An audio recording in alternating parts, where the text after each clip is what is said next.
Because you've got powerful legs. How'd you get the physique? Was it gym or how'd you get the physique? I've always been... She's actually not got powerful legs. Do you shower in your dressing room? Do you have a shower on the day of a fight or not? Tell us about the tattoos. Shut the fuck up, you little prick. But then I've got the Phoenix. Hey, prick. So I'll take it from Bob every day of the week. Absolute disgrace. That's your knowing or mine. Move him out of here, Darren. Ricky Hatton didn't go over for his fighter because he risked getting abducted and sold into sexual I never said that. Both have been rape victims. I'm not watching Frank Buglioni live on Saturday night. You're out of your mind. Jesus Christ, get yourself a life. He's actually a priest. Yeah. It's because his brother John Fury eye gouged him. What have I told you all this time? He's going to end up sucked out, fucked out, looking for a handout. Boxing nutters messenger group. I'm gonna be the king. J-Pump. You know what I'm saying?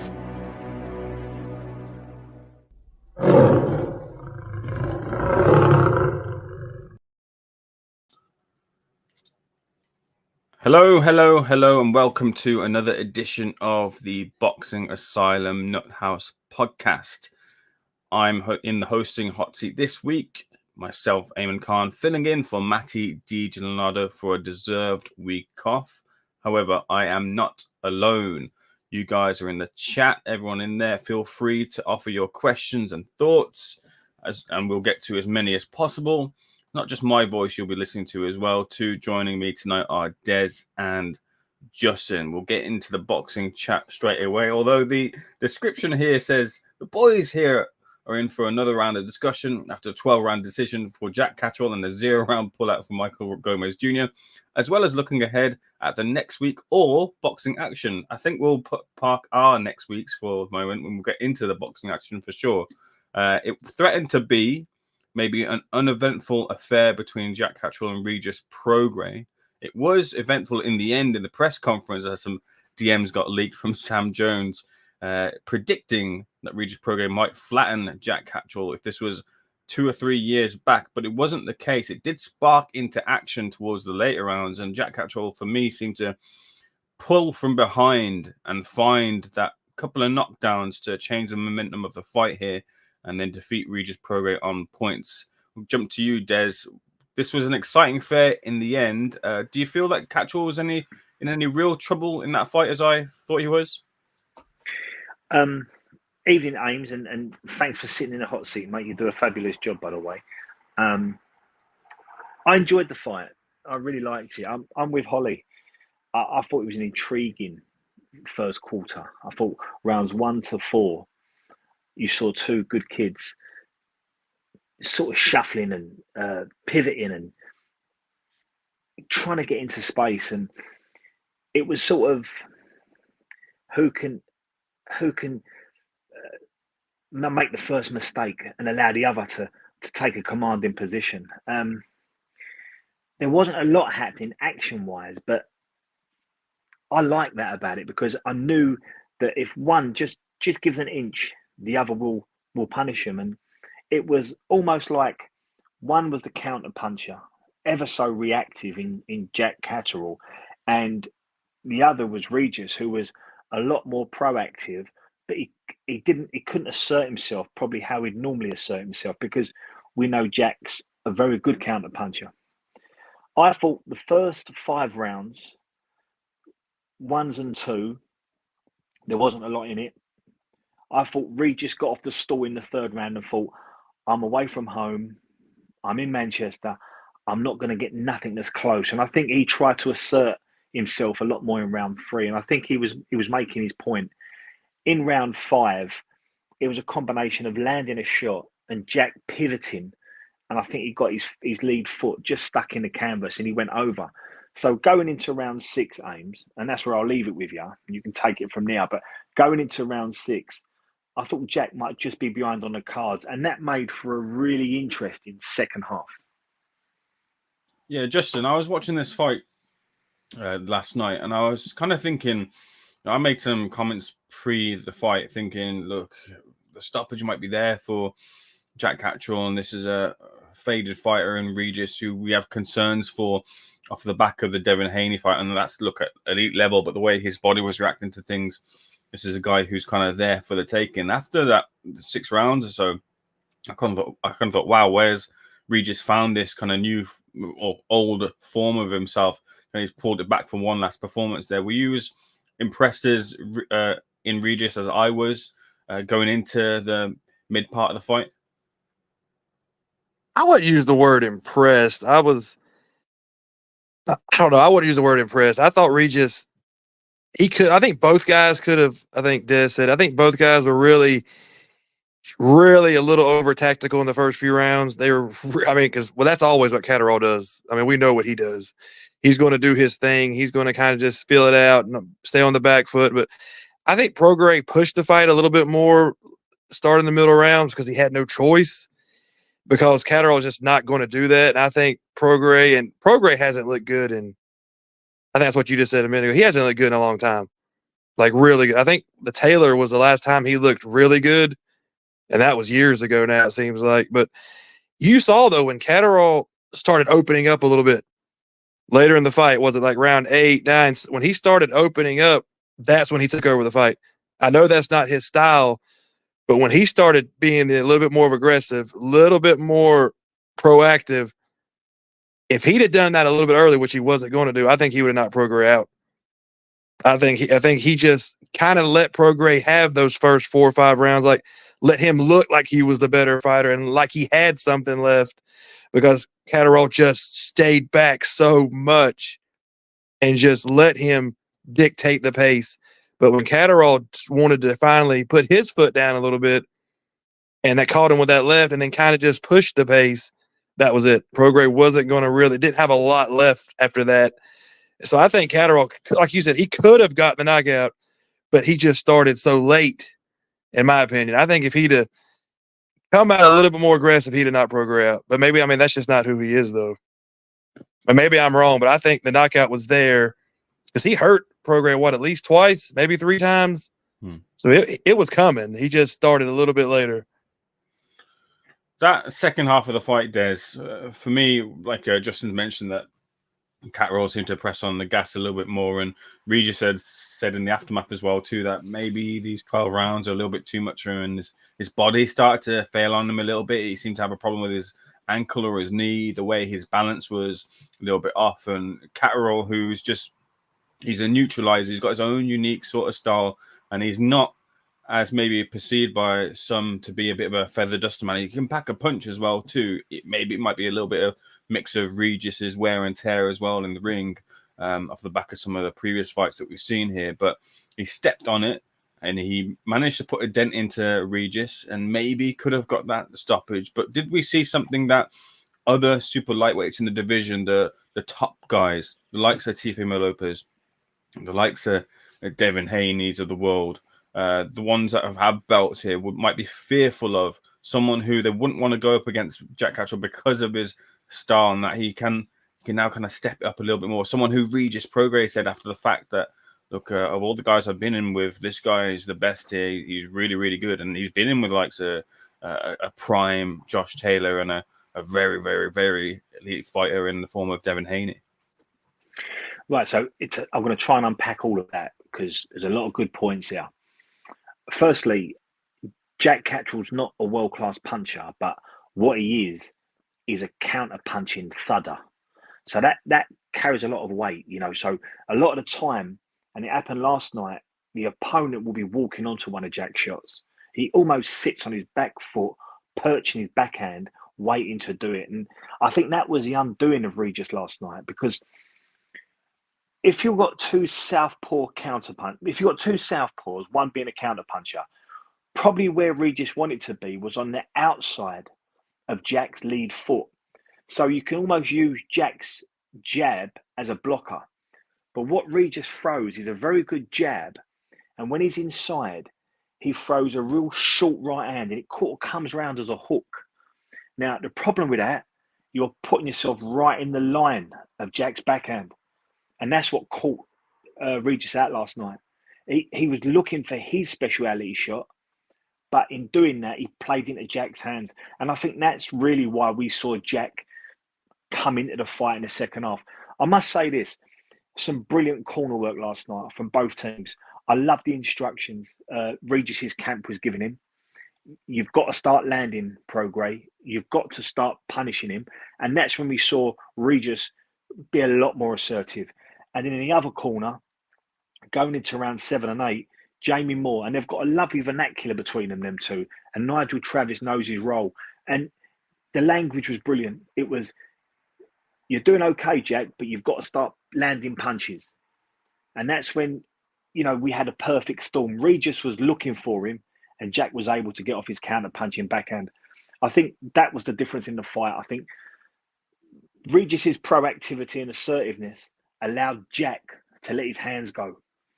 I'd like to see what would happen if someone didn't engage with Jack Catterall. And that's why I don't think you'll ever see Jack Catterall on the road. I think if you're going to market Jack, and if Jack's going to have a successful career, more so than what it has been already, Jack needs to stay at home, because there ain't many judges or ain't many fans that are going to suffer Jack abroad. Certainly not in America. And I think a Tio or a Porro, and I'm surprised Regis didn't do it. I think they'll stay on Jack's outside, and I think they'll keep getting Jack on the offset all night. But as we went into round 8 and 9, Regis was walking into Jack's backhand, and in round 9, you saw Jack's thudding counter shot, and it was brilliant. And it really, if you've ever been in with a southpaw counter puncher, you get greedy and you go into that zone, that red zone, and he lands this horrible straight shot, and it's never going to knock you out, but it rocks you to your boots. And it did that to Regis last night. And then after round 9, Jack's now in the ascendancy, and Regis is grabbing, he's reaching now. And that's what we saw in rounds 10, 11, and 12. An older fighter who was reaching, and it just wasn't happening for him. So I thought Regis played into Jack's hands, but I thought Jack dealt with an assertive Regis really, really well. Justin, this fight was for a WBO super lightweight trinket. Eddie was kind of chiming in the fight week saying this should be for a final eliminator for the WBO title. Ana Barbosa, I believe, stands as the mandatory to Teofimo Lopez, but that seems to be the route for Jack Catterall right now of the world champions. But of the world champions in the division, Lopez, Paro, Valenzuela, Barroso, if you want to count them in the mix, Puello as well too. Who should he be targeting, and who should be looking to avoid? Well, if he wants to get paid, then you got to go for Lopez.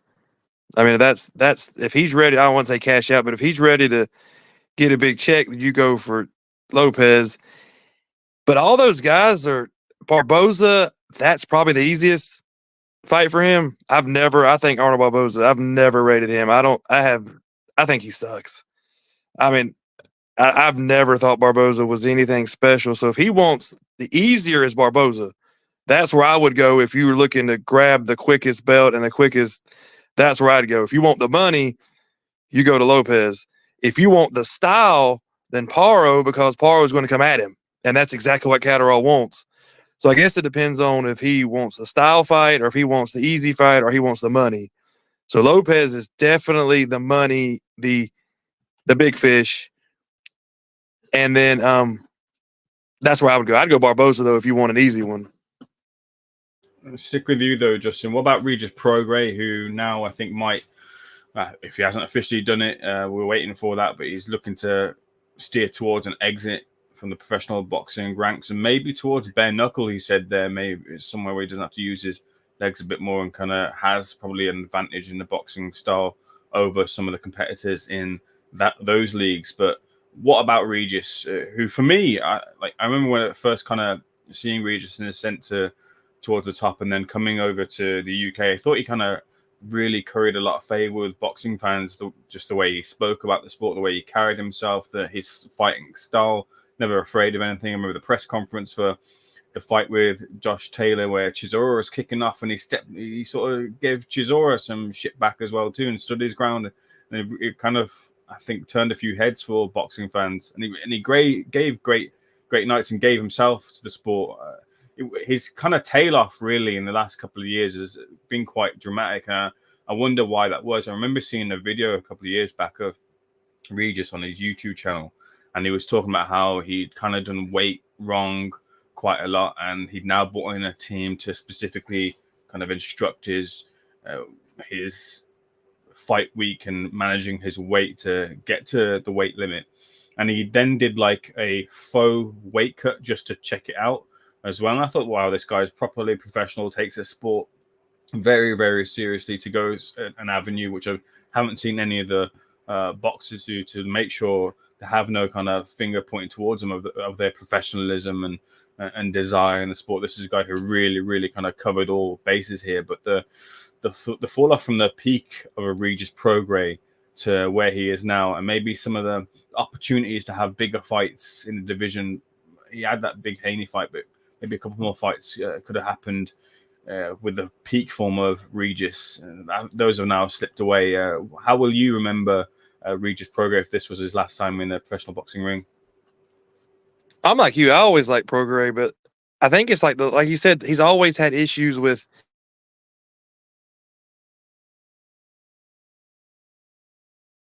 Oh, still there, Justin?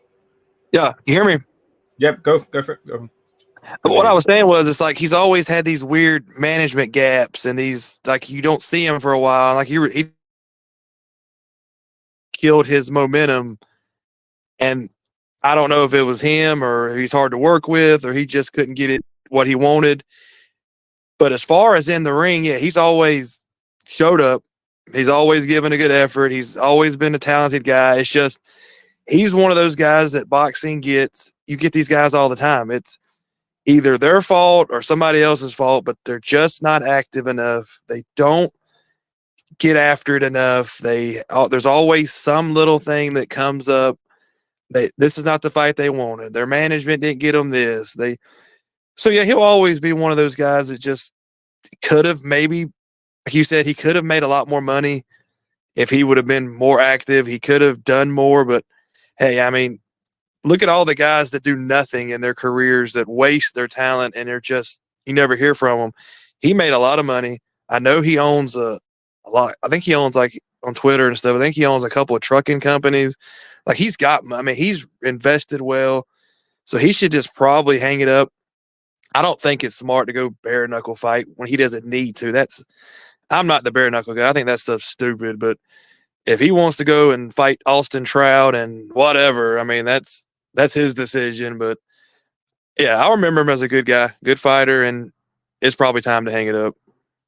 Yeah, I was just about to ask you as well too if you watch much bare knuckle, and you mentioned Austin Trout is in there. I'm looking through the bare knuckle rankings now, and Paulie Malignaggi, he had a fight in bare knuckle, didn't he? I also see on the roster here Alfredo Angulo is in the bare knuckle ranks as well too. Yeah, Paulie lost his fight to Artem Lobov. That's right, and then and Gulo, you figure that's right up his alley. He looks like a bare knuckle fighter.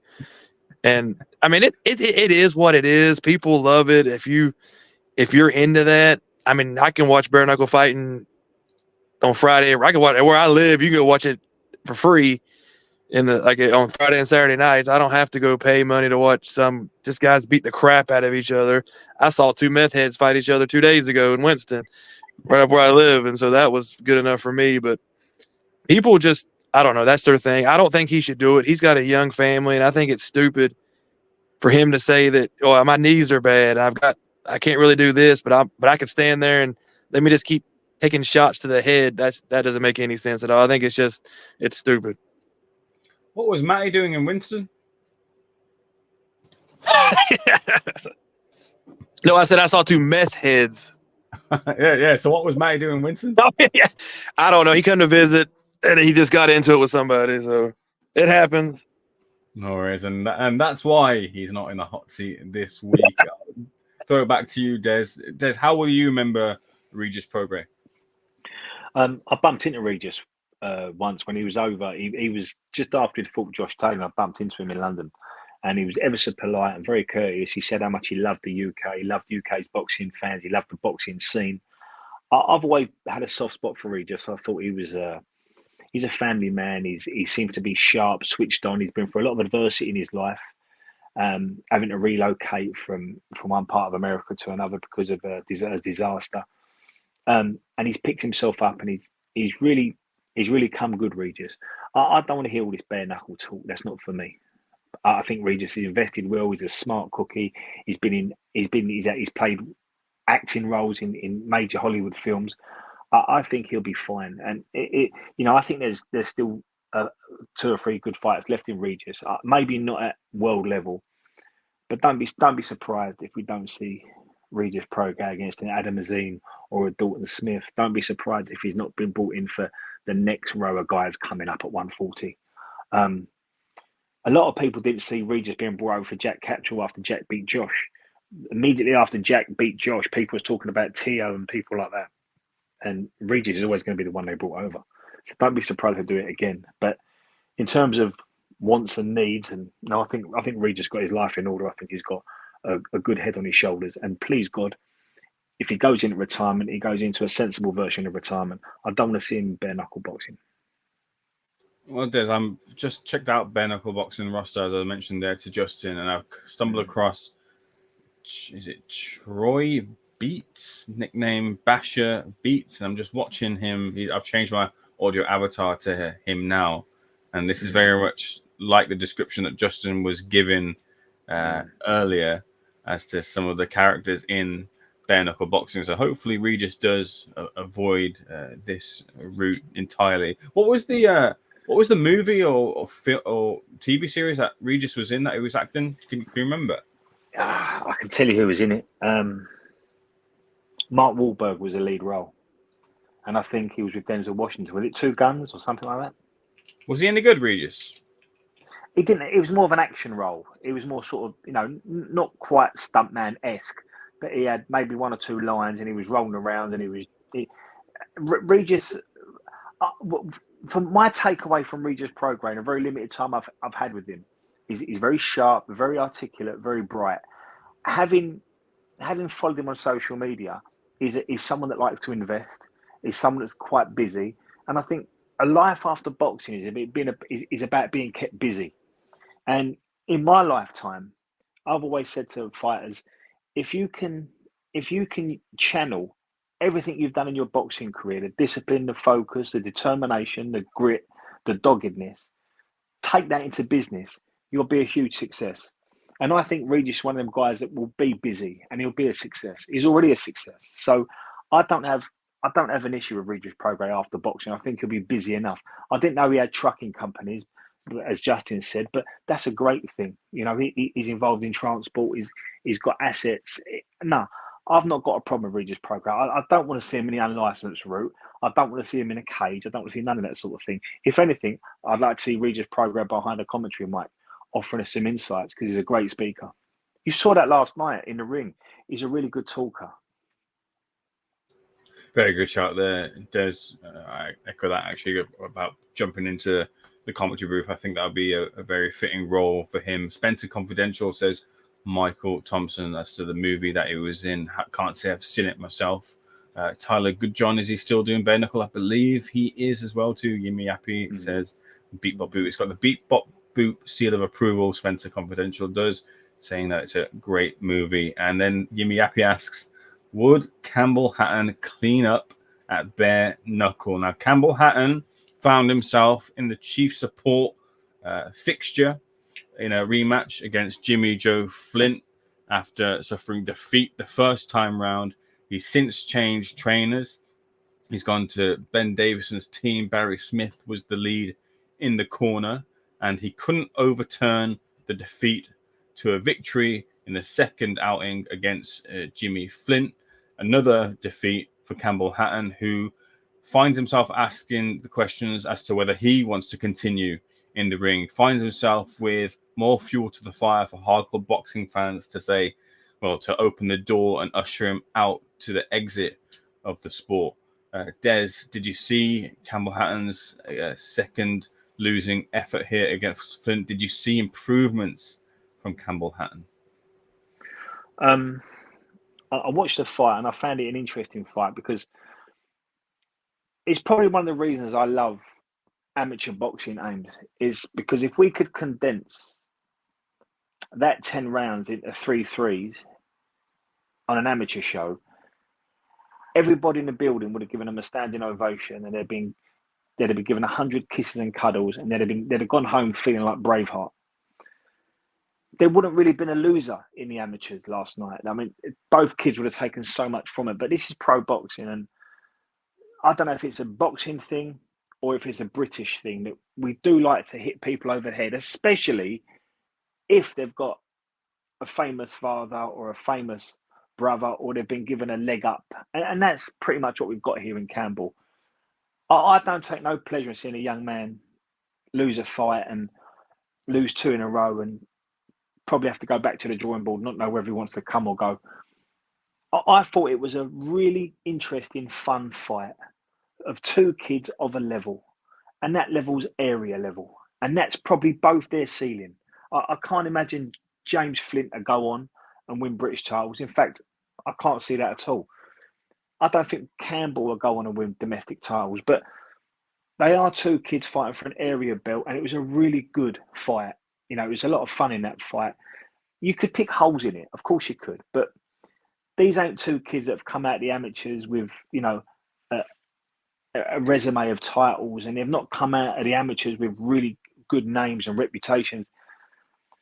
They really are learning on the job. And I know we use that quite a lot in boxing, but when you've got 2 kids of this level, you're going to see mistakes. You're going to see kids that can't punch. They've not got good feet. They don't move their head. And they don't see the things that a boxing fan at home watching it will see. I'm going to make it really brief. I thought both kids gave so much to us last night, as they did the first one. I'm really proud. I'm really pleased for James, who's gone and won his second fight with Campbell. I'm pleased that he got the decision because I thought he deserved to win it last night. I thought Campbell won 3 of the first 5 rounds, definite.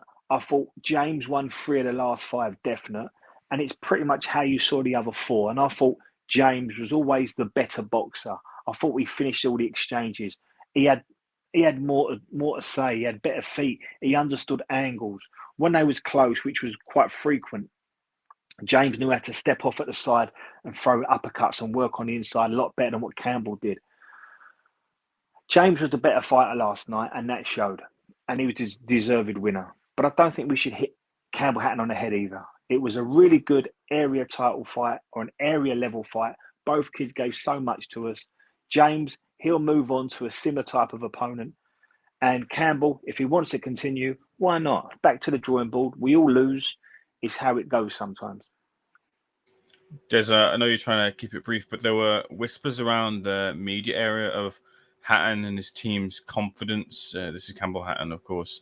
And that not only would they overturn the defeat, but that they'd get the knockout here over James Flint. I'm wondering, like, are the teams not seeing what hardcore boxing fans have been saying for a long time, that he just doesn't have that power here? Or maybe it's Campbell Hatton doing himself a disservice here, and we don't get the full reflection of a Campbell Hatton in the gym on the night? No. I think sometimes trainers are the worst people to ask. But privately, I wonder if you said to Barry Smith, how long would you need with Campbell? He'd probably say 2 or 3 years. But he can't say that publicly. And I suppose if you spoke to his uncle Matthew, how do you feel about the move and the split? He'd probably say, I thought I was going to have Campbell for another 2 or 3 years. Then James Flint turned up. And it undermined everything I was doing, and he's now gone down the road. I wonder why Campbell's gone all the way to Harlow. He's a Manchester lad. I don't understand that dynamic. What is it about Barry Smith, who's an underrated boxing guy? And that's a good gym, and there's a lot of good fighters in there. But what is it about that gym that Campbell thought was going to give me another 25%? I don't know. It's a bizarre one for me. Campbell, nothing comes natural for Campbell Hatton. You can see he's very tight. He's tense. He can't punch. He doesn't know how to do two things at once. So if he's throwing, his head's static. And if he's moving his head, he can't move his feet. He's one of them guys. He does one thing at a time. And when I said I don't want to harp on about it, I don't want to hit the kid over the head because he's in a dark place at the moment. I just mean he's a boxer that's lost a fight and it's not a nice couple of days. So I'm looking at the positives. And the positives are he's got a lot of heart. He's ballsy. He's got a lot of guts. He put a lot on the line last night and he was prepared to go out on his shield. I think that's his level, though. I think that's his ceiling, and there's nothing wrong with that. Perhaps there should be a bit more responsible language coming out of their camp. But I also understand when you've had an 8-week to 10-week camp and you're firing on all cylinders, you want to talk it up. You want to let your opponent know you ain't going to get the same version you got last time. But the reality is we did get that. There wasn't any improvement. It was the same Campbell Hatton, and it was the same type of James Flint. I just think we've got two area kids, very similar. James is the better boxer, and he'll probably win 9 times out of 10. I don't think any of them go any further than this, Ames. I think James is an area level kid that will get beat for a British title, and I think Campbell Hatton, as long as he does boxing, will float around at this level. Chris Butler says Campbell comes across as a nice lad. Completely agree. Probably won't reach British level, but it is what it is. Michael Thompson offers here, I generally just don't have interest in Campbell. There's nothing exciting about him or his boxing.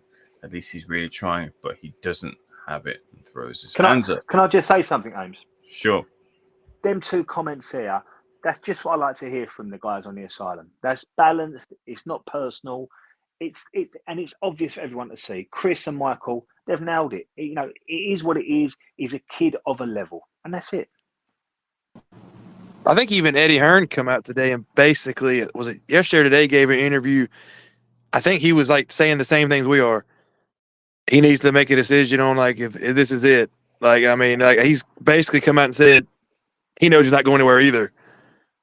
And what I would say to that, Justin, mate, is we've been saying this after the first round of boxing we ever saw of Campbell Hatton. Eddie the first 10 seconds. Yeah, the first 10 seconds, mate. Like Eddie weren't saying this when he was putting him on the AJ undercards and he was giving a big bullying and it was the whole blue moon entrance. Like, and there's a lot of people in boxing, Justin. You, Ames, the guys in the chat that said, hold back a bit. I'm not sure this kid needs to be put under the microscope. He didn't need to be on TV. He didn't need to be on TV. So it asked the question, has this just been one big cash grab? And if it has, why does it have to be a cash grab? They've earned enough money out of it. They've got enough going on. We've talked about this before. Look at all the guys that used to happen.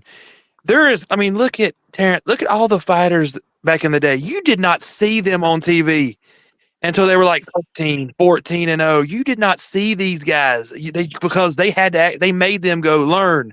We don't want to see you on TV. Nobody wants to see you on TV yet. You got to earn your right to get on TV. Now it's everybody gets on TV for doing nothing. And then you get exposed and then you're trying to learn. And then people say, well, he sucks. And you might not suck, but you're just young and you haven't figured it all out yet. And then you lose your confidence. Campbell Hatton, it is what he is. But he could have been a little bit better if they'd have made him fight. Just come out, third or fourth fight on like a little card in the middle of nowhere. Correct. And just earn it. But now you look stupid. And like you said, you took the money. Eddie Hearn, we make fun of him all the time. He knew he sucked.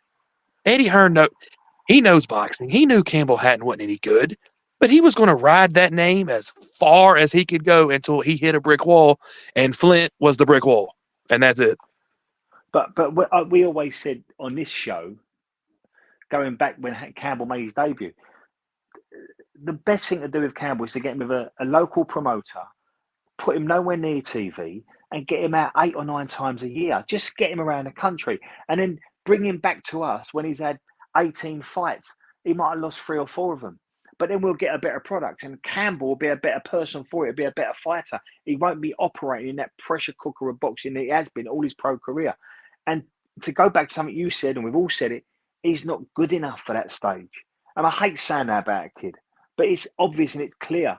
So I don't know if this was a cash grab. And if it was, why was it a cash grab? They've got enough money around them.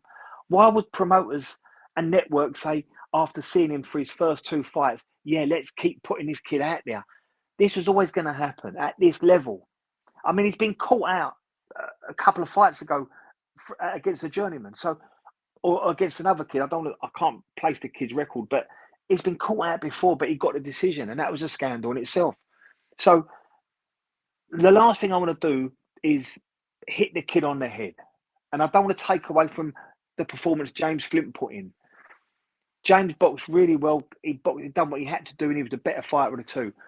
But I suppose the question, all us boxing guys, and Chris Butler made a comment, and Michael Thompson made a comment, and there's a lot of guys in the chat making these type of similar comparisons.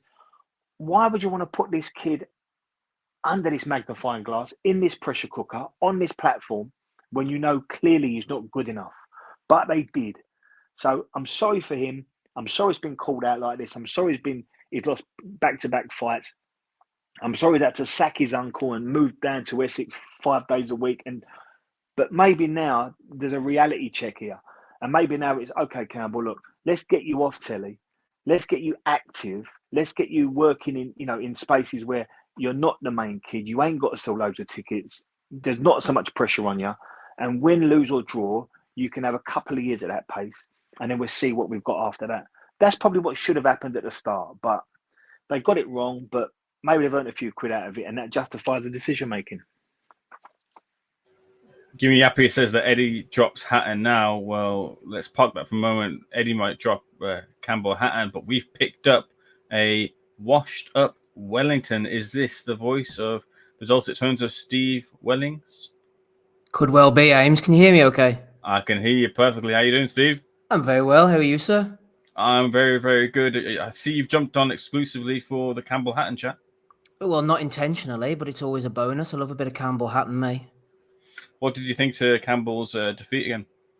I mean, I thought he would lose. Well, no, actually, I didn't. I thought he would maybe do enough, but maybe not do enough, but get the decision. They would give it to him this time, keep the train rolling on. But Flint, I think he was very good. He hit the body well, picked all the right shots at the right times. I agree with Bellew for once. He just answered everything that Campbell had to offer. And Campbell, he's fit, his game. He seems like a decent enough kid, but he's just not good enough at the end of the day. I don't know what they're going to do with him. Is Eddie going to drop him? Is he going to move him to the small hall? I kind of heard Des saying that on the back end as I jumped on. But I mean, it's difficult now as a come down. He was chief support, not by his own doing. Obviously, we know Bellotti and Gomez fell off the bill, but young Campbell, man, it seemed at one point he might go the Conor Ben trajectory and kind of improve a little bit, but he just hasn't got it. He hasn't got the power for a start, I think, is the problem. And he was taking a lot of flush shots, coming in straight lines last night. And a guy like Flint was picking him off. Flint beat him before, went onto the small hall scene. You guys might have already discussed this. Lost to 6-1 Kyle Boyd, who's a decent domestic fighter.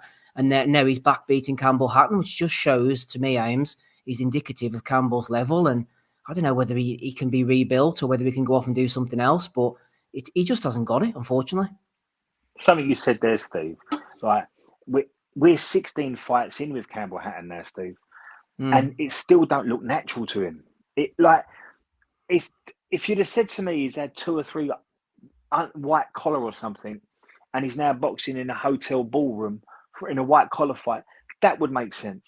But to think he's had 16 professional fights, he's fought for an area belt, and he's been on huge cards, you think, wow, like how can someone how can they persist with this one? But like, I watched him last night, and absolutely nothing he was doing looked natural. It looked false. It looked tight. It looked tense. It looked nothing like a 16 fight pro. So maybe the model with him should have been in the very early days. Let's get him out. Let's get him 8 fights a year, and in 2 years' time, bring him back to us, and let's see what we're working with. And even if you've got a 14 wins, 5 losses record, it's not going to hurt your product, because what we're left with is a good fighter, but he's not had that. He's been put under this microscope. It's a pressure cooker environment. He's been put on this big platform, and there's so much comparison with him and his dad to the shorts he wears, to the music he comes out to the way he looks, to the way he tried to box. To cut him. Yeah. So I don't know why. I don't know why they would make that comparison. I don't know why they would put the kid up there like that. I just think it's been real bad decision making, bad management, and it's irresponsible, really, more than anything else. I think his style is just, he looks like a guy who's fighting out of desperation. He's just desperate all the time to impress. He really wants to, I don't know if he wants to be his dad or he wants to show the detractors, prove them wrong, or he's like, I mean, he's only like 22 or something. He's a kid. He just wants to impress, and his eagerness comes over in his boxing style. And the more he falls behind, the more eager he is, throwing the head in, coming in, trying to throw these shots, trying to cut the distance as best as he can. And it just reeks of desperation, the whole thing. Indeed. Right then, that's Campbell, Hatton. Steve, whilst you're here, Jack Catterall. Was Jack Catterall the most entertaining you ever seen him against Regis Prograis? Yeah, I think he was, actually. I noticed Dan Raphael was complaining about the fight, saying this fight stinks, but I actually disagree with Raphael. I didn't think the fight stunk at all. As fights go, I've seen a lot worse. I think after about round 5, when Catterall got dropped, it was a shoulder punch. It was a legitimate knockdown, but you can't really contest something like that. It kind of woke him up a bit. Prograis for a minute or two, for a round or two, looked like he was doing really well. And I thought he's got a fight on his hands here. Can Prograis manage to maintain that? And through round 6, 7, 8, Prograis was moving lovely. He was closing the distance very quickly. A little bit desperate at times, but I think his power was troubling Catterall. And we all know Prograis is a big puncher. And then the fight was really heating up. And we were thinking, can Prograis maintain this for the rest of the fight? Then it flipped on its head. Catterall dropped him twice in the 9th round. And the script became, can Prograis get through the final rounds, or is he going to get stopped? And he really went for it right up until the last round when he was slipping about on the canvas. He seemed to have a leg injury. At one point, I thought he was going to pack it in with about 30 seconds to go, and he went back onto the ropes. But that's not in his nature. He's not for quitting. He's off to bare knuckle boxing now, he says. A bit of a nice carefree retirement for him. But Catterall, I thought he dug deep. He picked the right shots. I thought Catterall's footwork was very good. He's always had a good jab. They say, he punches a lot harder than people think, which maybe he does, I don't know. But his footwork was excellent. I think there were times when he just got out of range at the last minute, and then he had that left hand, which started to work really well and throwing good, accurate shots. But I don't think it was a massively enthralling fight, but I think after round 5, it was very intriguing. Watching those last few rounds, I was thinking to myself, can Prograis hang in here? At times earlier on, can he maybe do a bit of damage? Can he last the distance, etc.? So anyway, what I'm saying is there are a load of different storylines going along. So I don't think it was a bad fight by any stretch. And Catterall, now he knows he can win looking decent, but he can also win looking ugly as well. He knows how to dictate the range, get beyond that jab, be negative. Joe Hughes was saying in the lead up, he knows how to throw the shots and tie you up. He has all those things that will serve him well at world level, just doesn't necessarily have that excitement. And as for what they're going to do with him next, I mean, they're talking Teofimo Lopez. That would be interesting. I know he has some kind of contractual issues at the moment. Imagine this, Ames. This is one for you, right? December the 7th in Puerto Rico. Liam Parro, Puerto Rico's finest. They obviously didn't think Matias was going to win that fight. And then they signed up for a second Puerto Rican homecoming. That went wrong. Parro loses to Richardson Hitchens, right? Richardson Hitchens against Jack Catterall, Ames. Just imagine it right now. What a beautiful sight that would be. 12 rounds of Hitchens against Catterall. I know you're well on board for that. I'm well on board. If they send me over to Puerto Rico, forget the chat. You weren't in the chat after the podcast last week. I spilled some secrets about a couple of things that I maybe do or don't like. But Puerto Rico might be a fun outing for one weekend or so. So get out there, yeah. You have to stick around and find out what that little tidbit was. Maybe it'll go on the Patreon one day. Des is smiling with his, I'm sure, mic muted.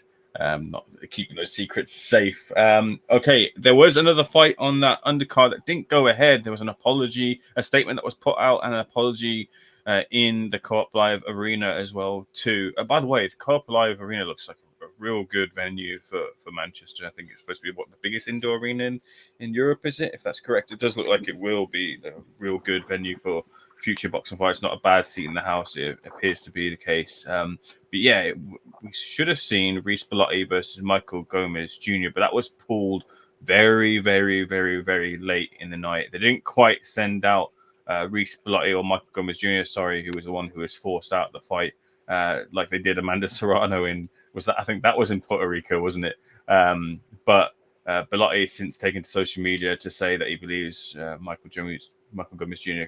Flapped it. I haven't seen any update on this. Has anyone seen anything as to what happened to Gomez Jr., as to what the reasons were he had to pull out? Yeah, I think Kevin Murray put something up on Twitter about, was it to do with the urine? There was some kind of issue. Another doctor went in and they weren't happy about something. I can't give you much more information than that. All I can say is it is a bit strange. It sold a lot of tickets apparently as well, hundreds and hundreds of tickets. So saying that he sort of bottled it there and then, I'm not necessarily sure I agree with that. It's a bit of a strange place to bottle it, isn't it? When you've sold all them tickets in your hometown and then literally hours before, maybe not even as long as that before the fight, you're going to pull out. But no, I think there was some kind of medical issue and the doctor was called in and that was that. But something to do with his piss maybe. But I can't really verify that. I think I saw that somewhere else. Okay, fair enough. Boop says Naz's son looks genuine quality. Which one? You've got the two of them, Sammy and Adam, both at Jamie Moore's now, but also a shout out to McCracken's gym trained there. Which one do you think is looking genuine quality, if you mean one or both of them? Kidney infection says Yimmy Yappy, and Chris Butler offers blood levels, he thinks as well too. So a little bit unconfirmed as to what it was. Watched an interview, Ben Russell says, with Kev Murray, and said he had an infection. So that was the case there from Ben Russell's point of view. We'll move on to, and we're going to be looking forward to next week, some action between Robson Conceição and Oshaki Foster, as well as in the UK, Shabazz Masood versus Liam Davis. I do want to just hold on to that for a moment because there was a press conference this week, and it was a launch press conference for the Undisputed rematch, but now the Unified Titles rematch. So Alexander Usyk defends his belts against Tyson Fury later on in the year, December. It is towards Christmas. Subdued press conference. Only a couple of entertaining offerings in the form of Usyk's guys as Agent 47 and Hitman. I don't know how many gamers are in here. Steve, your son, might know a little bit about Hitman. And Tyson Fury was more, didn't have the kind of razzle dazzle that he usually has, didn't have the sayings that he usually wheels off. Also conspicuous in their absence was John Fury as well too. But yeah, this rematch against Usyk and Fury, anyone feel any differently as to how the rematch goes? Do they feel that Fury can pull a couple of irons out of the fire, just in the same way that the first fight with Wilder, he kind of created a game plan from climbing off of the canvas in the 12th round and stepped to Deontay Wilder? Can he take a lot of the first fight, be it either before or after that 9th round, and turn it into something where he can topple Alexander Usyk, or are we expecting something similar from Tyson Fury and the Ukrainian heavyweight champion when they do get back in the ring? Steve, if you want to jump in on that first. Yeah, I think in answer to your question, can he? Absolutely, he can. It's not inconceivable by any stretch that Fury can come and win this rematch. It was a close enough fight in the first one. I went for the Usyk knockout in the end and around the 9th round, I think it was, when he had him absolutely hurt. I thought it was going to come in, but Usyk had to make do on points by a split decision. Will he do it? That's the question. He can adapt. And in that first fight, we've seen, I mean, it's too far to say that he was standing Usyk on his head, as some people have suggested, but he was outboxing him or having greater success throughout those kind of middle rounds. And we've seen him in rematches manage to adapt in the past. Obviously, Usyk isn't a John McDermott, or, I mean, none of the Chisora fights, I suppose, were close even after the first one. And then in that Wilder, as you referenced there, the second one, and then into the third one, it kind of worked him out. That didn't mean they weren't tough fights. And this is going to be a really tough fight. Fury can absolutely win the rematch. Whether he will or not, I am not sure. I think Usyk is just so hard to beat, isn't he? So adaptable, so fit. I'm aware of Hitman. I went to watch the movie many years ago when it came out. Never played the game, though, but as you said, my son probably has. He looked good. He signed the poster. It was all very jovial. I think they just respect each other, don't they? Two good fighters. They know what they went through in May, and they're going to go through the same thing again in December. I think it'll be close. I think it's better for boxing if Usyk wins the fight.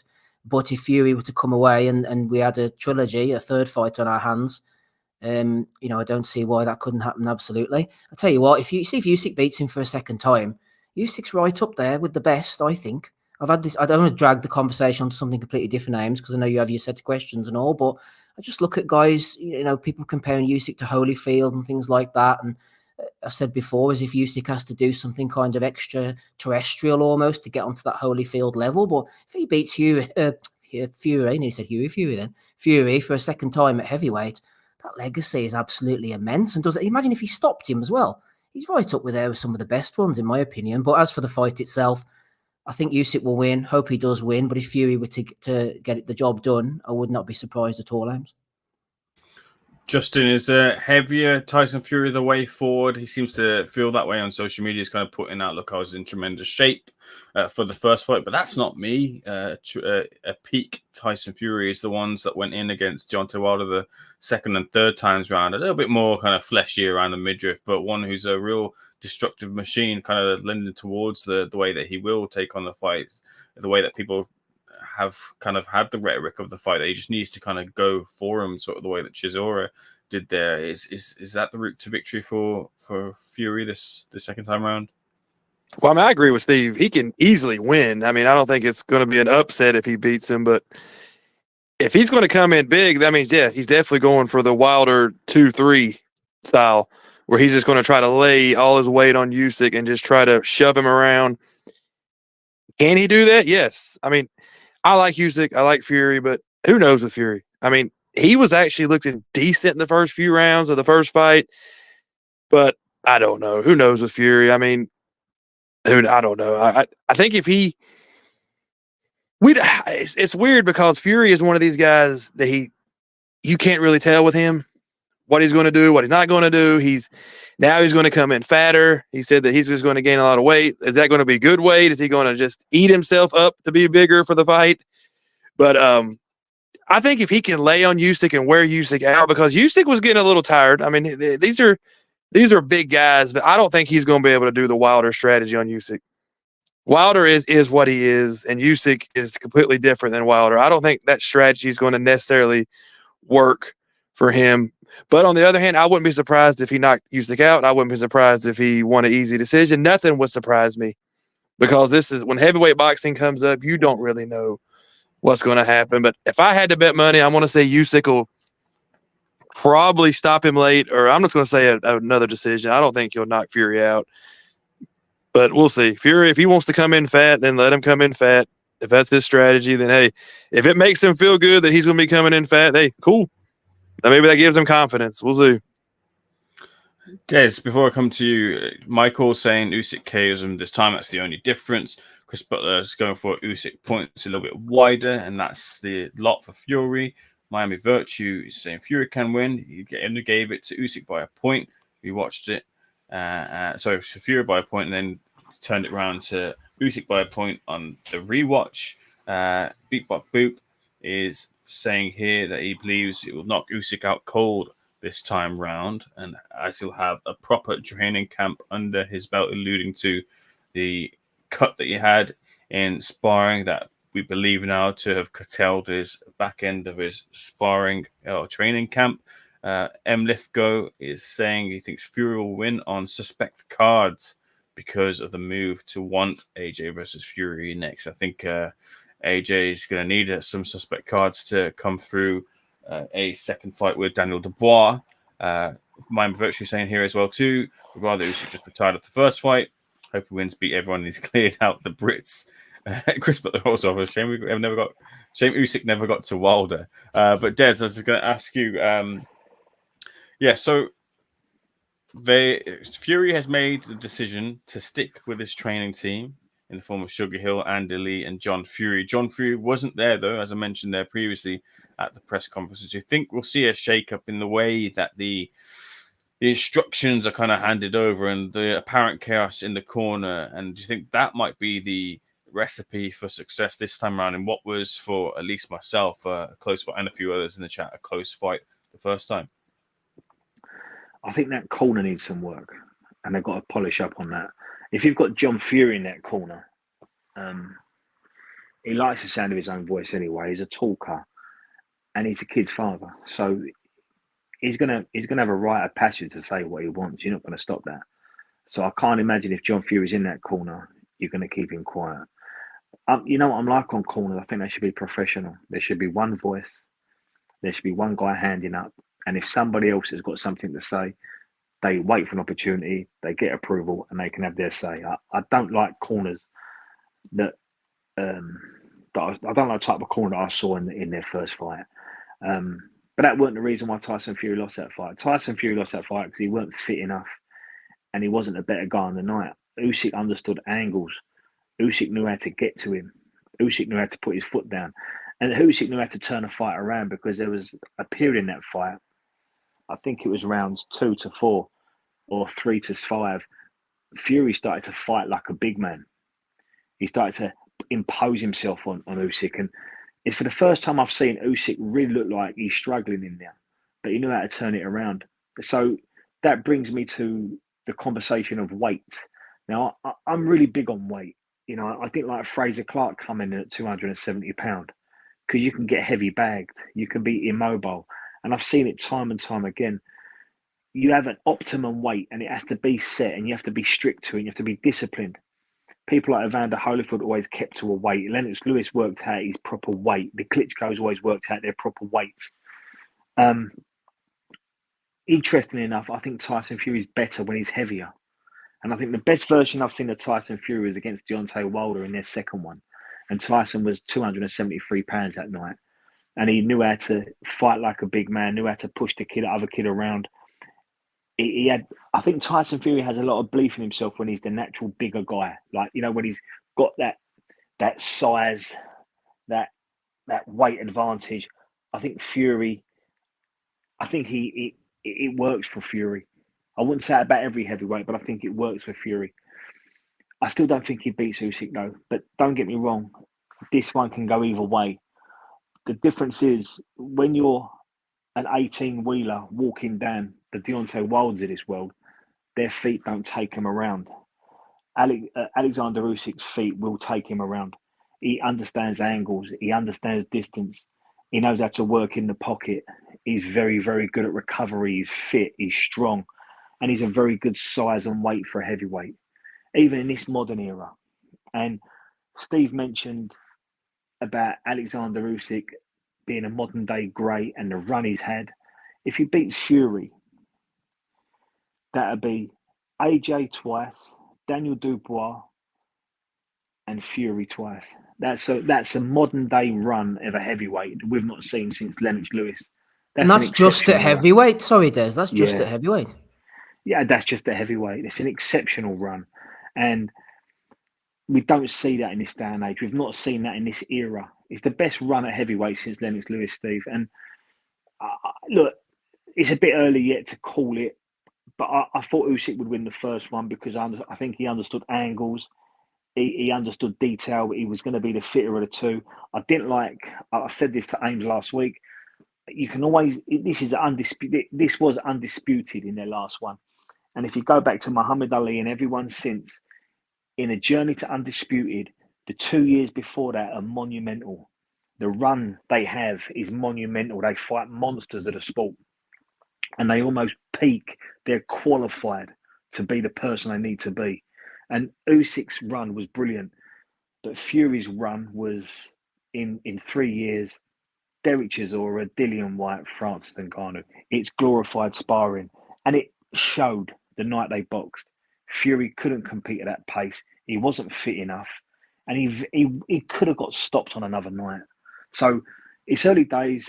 I'm always going to go with Usyk because I've always fancied Usyk over Fury. But Fury will have to show me something a lot more going into the round 6, 7, and 8 than he did in the last one. I don't think either fighter stops each other. I think they're both too good for that. I think it'll be a fight of a lot of quality. I think it'll go to the cards. I don't think anyone will get jobbed, but we could have a close decision. But I don't think anyone can get robbed in a close decision. I think it'd be a points win, but I've not worked out who's going to do it yet. Hey, Steve, I asked Des this in the week, and he gave me a real good response. So you got a high bar to meet here, so fall at your peril. No chance. But in spots in that fight, I thought Fury did so well and had real great success when he was boxing. It sort of flies in the face of what Sugar Hill is there for, when the MO is to go for that knockout and set up that knockout. I spoke to Sugar Hill very briefly in the lead up to this one, and the talk of going for the knockout from Sugar Hill seemed to be a lot more diluted and wasn't as prominent as it was the first time around, or he has been in the past, as is the Kronk MO here. But the question I asked Des was, do you believe that the Fury on the ascent, the one that went to Germany and fought Vladimir Klitschko, that style Fury, that fighter in Fury, that boxer in Fury, would you back him to beat this version of Alexander Usyk? That's an interesting question, actually. Different times, different circumstances, isn't it, as well? The way Fury went into that fight as the kind of underdog and befuddled Klitschko and did all the antics and things like that. And I think it's the adaptability of Fury as well. You mentioned about the trainer there. Obviously, Hill, Hill as opposed to Davison would have you coming forward, putting your weight on, using the strength, going for the knockout, whereas Ben Davidson had him backing off. And that he's the master of adaptability, Fury. And I think he'll do whatever he needs to win or do whatever he thinks best at the time. It takes two to tango. You've got Usyk on top of you, leading you a merry dance, hitting you to the body, grabbing you, and you have to do the best you can at the time. I remember Fury early on in the days, I've said before, coming in and out against guys like Martin Rogan in the Odyssey and Kevin Johnson turning southpaw, showing a completely different side to his game and boxing very competently. I think he boxed the whole fight against Rogan as a southpaw. So he has that adaptability about him. He has that boxing brain. He has the ability to do these things. I just wonder whether he can match up the mentality aims with the physicality. Has his body just been through too much? Has his mind is it just overloaded now? Can he last the 12 rounds at a good pace against a guy like Usyk? I think it's maybe down to what Usyk can put on him and what he can show when it comes to resilience. He can have all the game plans he wants. He can come out and do, as you said, against Klitschko. He can come and try southpaw. He can try to put it on him. But 12 rounds against someone like Usyk is a long time. And if his body can't hold up to it and mentally he can't hold up to it, I think he's going to be in trouble. So I don't even know if I've answered your question with that response or not, but he might have been through the mill a bit too much now. He's in his 30s. He's had these long layoffs. Mentally, things maybe aren't going well for him. It's a lot to take on. And when you've got someone as resilient as Usyk, he turned that fight around. Fury did through the middle rounds. It looked like it was going one way, as Dave said. Usyk just turned it round again on him for that last third, and he nearly got stopped. He knows he's got a guy here who's not going to quit and going to be able to counteract everything he does. Can he stand up to that physically and mentally, regardless of the tactics? It's going to end up going into the trenches as far as I'm concerned. And I just don't know whether he's got... I mean, he can obviously stand in there and slug it out with people. I'm not saying he can't, but I just think it's going to be a very big ask, no matter what tactics he comes in with, Ames. I think it can just all go out the window. Sorry, Ames, can I just chirp in before you say something, Ames? Picking up on everything Steve just said there, which obviously makes loads of sense, ticks every box, he's absolutely correct. But I think we've all got to remember as boxing fans that brilliant window that Fury had between Wilder 1 and Wilder 3, throw into the middle that Otto Wallin, that hard fight he had there as well. And I think we lost a percentage of Tyson Fury in that window. And I think we lost a lot of Deontay Wilder in that window. So I think that the decline, I don't want to say fell off a cliff, but since Wilder 3, what has anyone seen of Tyson Fury? It's been his trajectory is on the down. That's what I think. I think those Wilder fights, Des, you can't emphasize enough how much it took out of both men. Because even though Wilder was the loser, I know they drew the first fight, but he was the loser overall, wasn't he? We all know after the 3 fights, Fury was the better man. But it wasn't just, Fury was the better man, on he goes. As much as Wilder was damaged, and Wilder clearly was, wasn't he? I mean, it took everything out of Wilder, really, at the top level. And Fury, it shows the fact that he's carried on and he had that tough fight with Usyk, I suppose, just how much... how brilliant he is, but there's no way those 3 fights of Wilder, especially the last 2, couldn't have took a lot out of Fury as well, even in victory. Did you see the shots he took? There's nobody going to be able to have a great career after those. I mean, those were brutal shots that he stood up to, and eventually that adds up. I mean, you've got to pay the debt. You got to pay it. I mean, that eventually one day all those shots will come to a point where you have to pay for them, and I think he's paying for them now. What about Usyk though here? Before we jump off to another fight on that card though, this is a guy who is he not the guy who maybe is pushing himself to the very limit? And might this be one too many fights at heavyweight for him?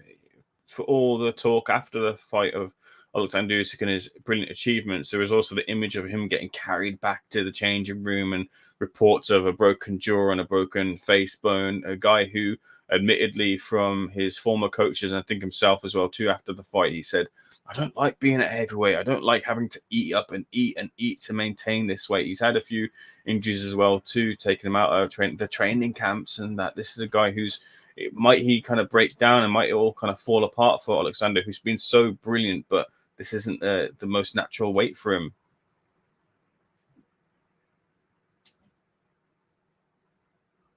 Yep, I'll jump in there, Ames. Yeah, it's a good point, absolutely. But I mean, he just after the fight, yeah, but beforehand, I think he'd just be absolutely on point, won't he? And as Chris Butler says there, if Usyk gets into a rhythm, it's game over. I'm not sure it's as extreme as that, but I think that sort of exemplifies the point that I made and the guys are saying as well.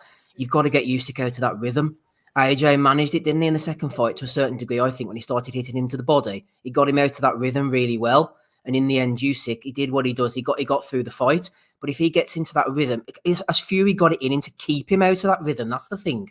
He can take him out the rhythm for a certain amount of rounds, but he has to keep him out of that rhythm. Usyk got back into the rhythm in the first fight, and that's what sort of saw him over the line, and he landed all those big shots. Has Fury got enough in him over 12 rounds to get Usyk out of his rhythm by whatever method it is, grabbing him, wrestling him, hugging him, hitting him low, hitting him to the body, whatever the method is, but has he got enough in him to sustain that enough to win the decision? That's the thing. And I know it's saying I'm talking as if Tyson Fury's shot to bits. First fight was a close fight and he had his moments. Can he sustain it though, Ames? That's the thing, and keep him for 12 rounds out of that. Nobody's been able to do it so far with Usyk at any weight.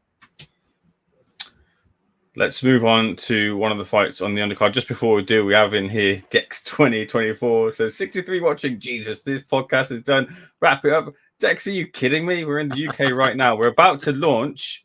Dex, we're about to launch internationally as well. First stop, Quebec City. Then, I mean, you were literally fighting every month before you fought Joe Frazier in Kingston, Jamaica. So look out for the Boxing Asylum in Quebec and Jamaica very, very soon, Dex. Don't you worry. Moving on to the next fight I want to talk about is another one of the heavyweights. We've got this generation right now in Fury versus Usyk, maybe on the way out. Moses Itauma jumps in with Dempsey McKean, and I might have thought that maybe they'd slow the roll a little bit with Moses, but look, Dempsey McKean, with respect to Dempsey, isn't the biggest of threats, but it's still a jump towards kind of your fringe world for Moses. But what of his talent and the fight and where his trajectory is as quick as it seemed to be moving him? Just to see you've unmuted. No, I just wanted to say that this is no jump. Dempsey McKean sucks. Like he's terrible. Itauma should within 2 rounds knock him out. So this is, for me, this is no jump because Itauma, I think he'll be a world champion, period. I don't know when that'll be, but he's going to win a world title and it's going to be easier, especially when Usyk will probably retire after he beats Fury. And then there's going to be a huge hole, but McKean, this is just the kind of guy you should fight, but Dempsey McKean's terrible. And this is just going to be another highlight. I mean, it's a name. I guess if you're a hardcore boxing fan, you know who McKean is, but this is just going to be a murder on TV. He's going to knock his head off. He stands up like a beanpole. McKean does. He's just going to knock his head off, look good, but Itauma will be a world champion one day. No, I agree with you there. It's just the point I want to make is that for a 19-year-old, this is a guy who they're kind of pushing now all the way to world level. Dempsey was last seen against Filip Hrgovic, I think, wasn't it? So you're talking that sort of level, that sort of competition. There's no real turning back once you get to that point for Moses. So I thought maybe they might just slow it down a little bit, but they really seem to be wanting to push him right to the top and maybe for one of those titles when the belts fragment. Well, I agree on that one. I mean, you're right about that. Once you hit that line and once you cross it, you can't go back to fighting the 300-pound guys from Croatia who are like 12 and 26. So, yeah, once you cross this line, but McKean's not much of a line to cross, but You're right. I agree with you. But I mean, they're probably looking at the fact, like I said, if Usyk beats Fury, I'm going to say Usyk's going to retire. There's nobody left for him to fight. There's nothing left for him. He's beat every single person there is. There's what's left for him to do. So that means the belts are going to get thrown around. So I think they're just thinking the fact of Itauma, they're always pushing that Mike Tyson young heavyweight thing. I think they're just figuring it's going to get blown up in the next year or so. So go ahead and start getting those bigger ranking fights, get him up the ladder. And when all these belts split, and they're going to split within the next 2 years, he'll be right there. That's exactly what they're thinking. You got to start, if you're going to go with that strategy, because he's going to learn nothing by fighting. There's nobody left for him to fight in that area level they're trying to have him fight at. So I think it's time. Just go for it. Go for it. Move up a little bit because the belts are going to be there very soon. He's going to get one, and it's just going to be there for him. I think that's exactly what they're thinking. McKean will help him go up a little bit higher in the rankings, and that's all they're looking for. Fair enough, Justin. Beatbot Boo says, hey, at least Dex can come again. Jade can't. Know what I'm saying? Jade can't. You know what I'm saying? Very welcome to think. Dust yourself off down, Dex, and come back fit and fighting. From Dex to Dez, we want the thoughts of Dez here. Dez, I want to ask you about a battle between two likable Brits. Well, I guess maybe hardcore boxing fans, some don't quite like Dave Allen or Johnny Fisher, but I quite like the two of them. And Fisher takes on Dave Allen on this Riyadh season undercard. Fisher has been since seen with gaining momentum, knocking out recent opponents like Babich and others. Dave Allen, not as active as he used to be, last out in a high-profile fight against Fraser Clark. But any feeling as to where this fight ends and who has their hands raised? A lot of kind of people throwing it towards Fisher, and there may be a resounding victory for Fisher here. Before I touch on the Fisher one, Ames, do you mind if I just roll back a bit on Dempsey McKean and Moses Itauma? Go for it. I think the difference between Dempsey and McKean, I don't think it's a case of Moses winning or losing. I think we know that Moses beats McKean. But I think what McKean offers is someone that can punch. McKean's, I think he's got 22 wins, 14 by KO. So he's a heavyweight with respectable or above respectable power. And I think that's what they want to try. That's where they want to take Moses now. So this Dempsey McKean, although he doesn't tell us where Moses is going, it does give us something different. And Moses has not been in with a puncher. And bearing in mind, Moses is only, did you say he's 19 years old, Ames? Yes. So this fight would be over 10 rounds. I would have thought it's a 10-rounder, isn't it? Yeah, it's 10-rounder. Yeah. So by board of control rules, anyone between 19 and 20 can only box 30 minutes. So unless they've got exemption for a British title, but they tend to hold them back a little bit. So as we saw with Dubois. So they're holding Moses back until he gets to 20. And in that time, they want him to box someone that's got good feet. They want to box someone that's durable. That was Marius Wack's job, to be durable, but Moses passed that one. And now they've brought in Dempsey McKean, who can crack a little bit. And he has just done 12 rounds, although he got stopped at the end, with Hrgovic. So what they're trying to get with Moses is just measures. What's he like with someone that can move? What's he like with someone that can punch? What's he like against someone that's been in with someone and done reasonably well? What's he like with someone that can take a shot, that can get off the floor and fight back?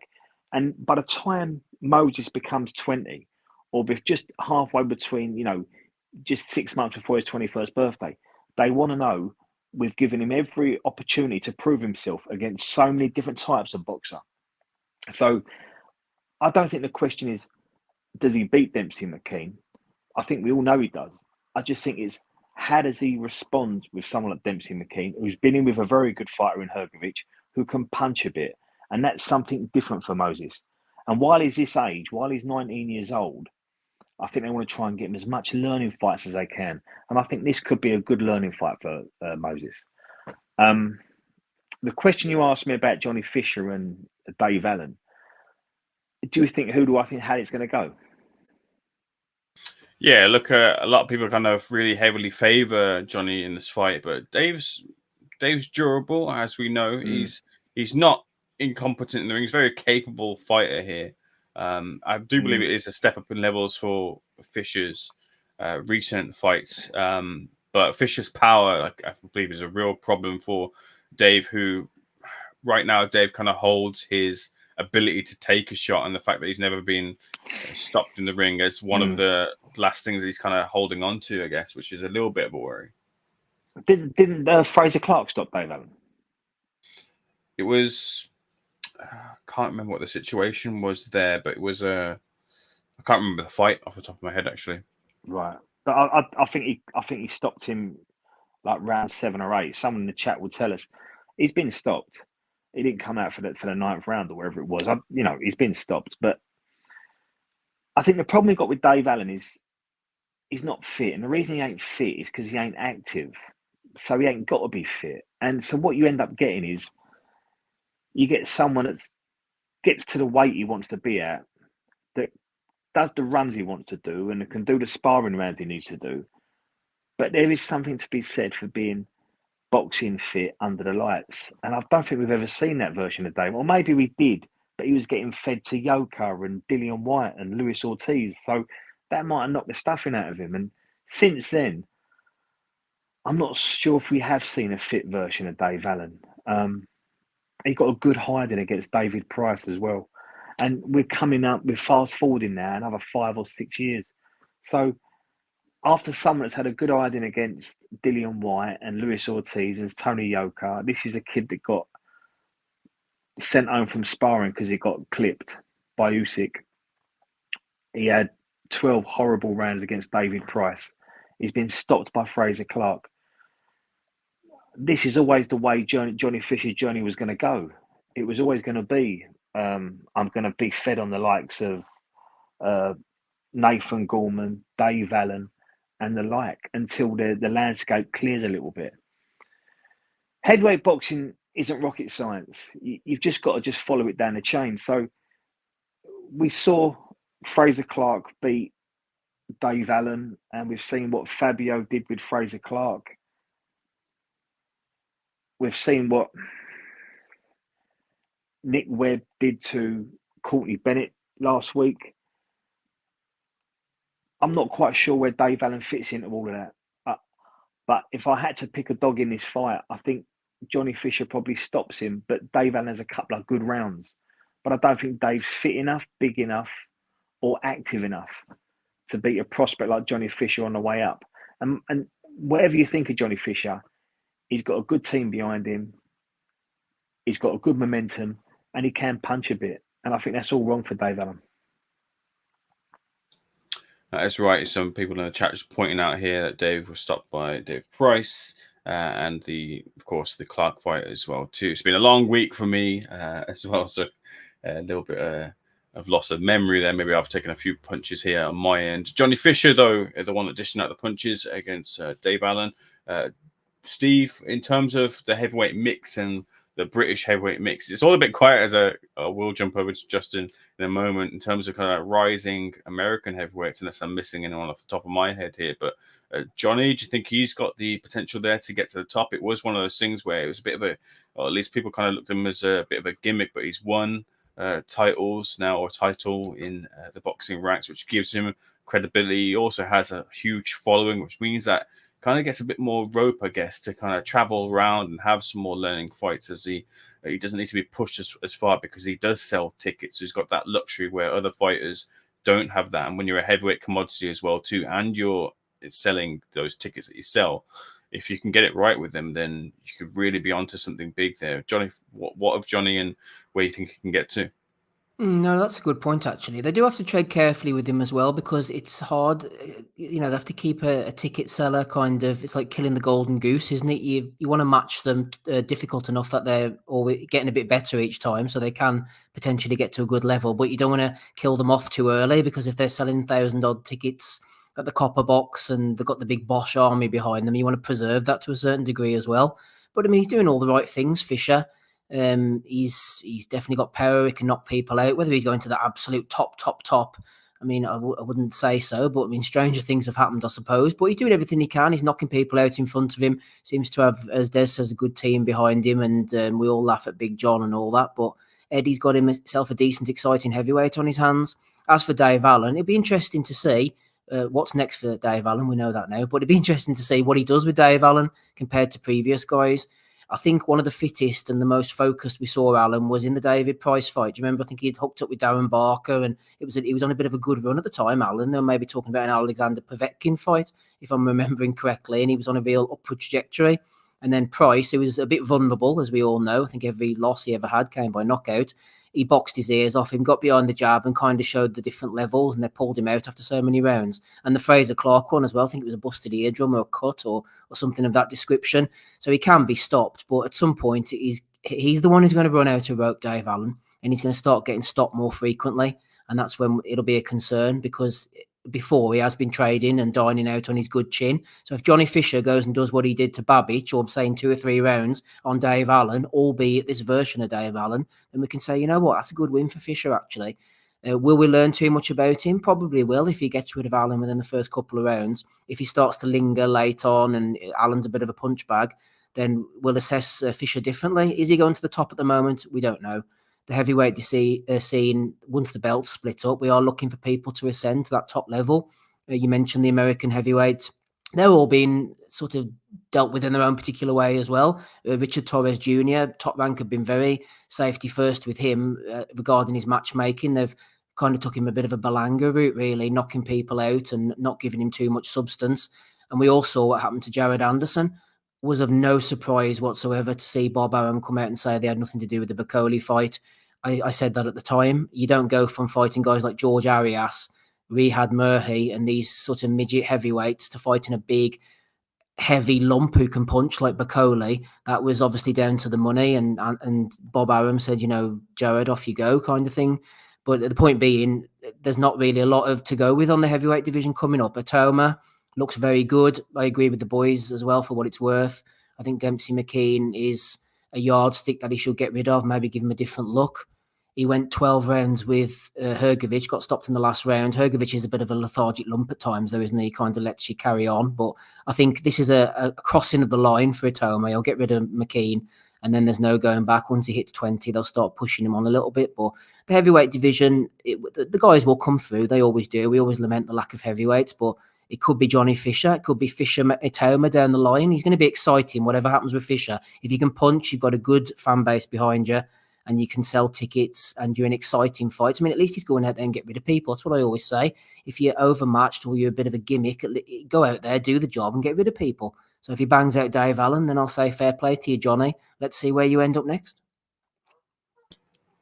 Yeah, Justin, the American heavyweight seems to be in disarray off the back of Jared Anderson's KO loss to Martin Bacoli. Steve mentioned there Richard Torres. Is he the equivalent of Fisher? What about that Fede Pacheco Jr., who's, I think he's 7-0, might have 7 knockouts as well too. Who's the next big American heavyweight that we're going to be looking forward to? I can honestly say there's none. I mean, that Pacheco is, I don't think he's going to be anything.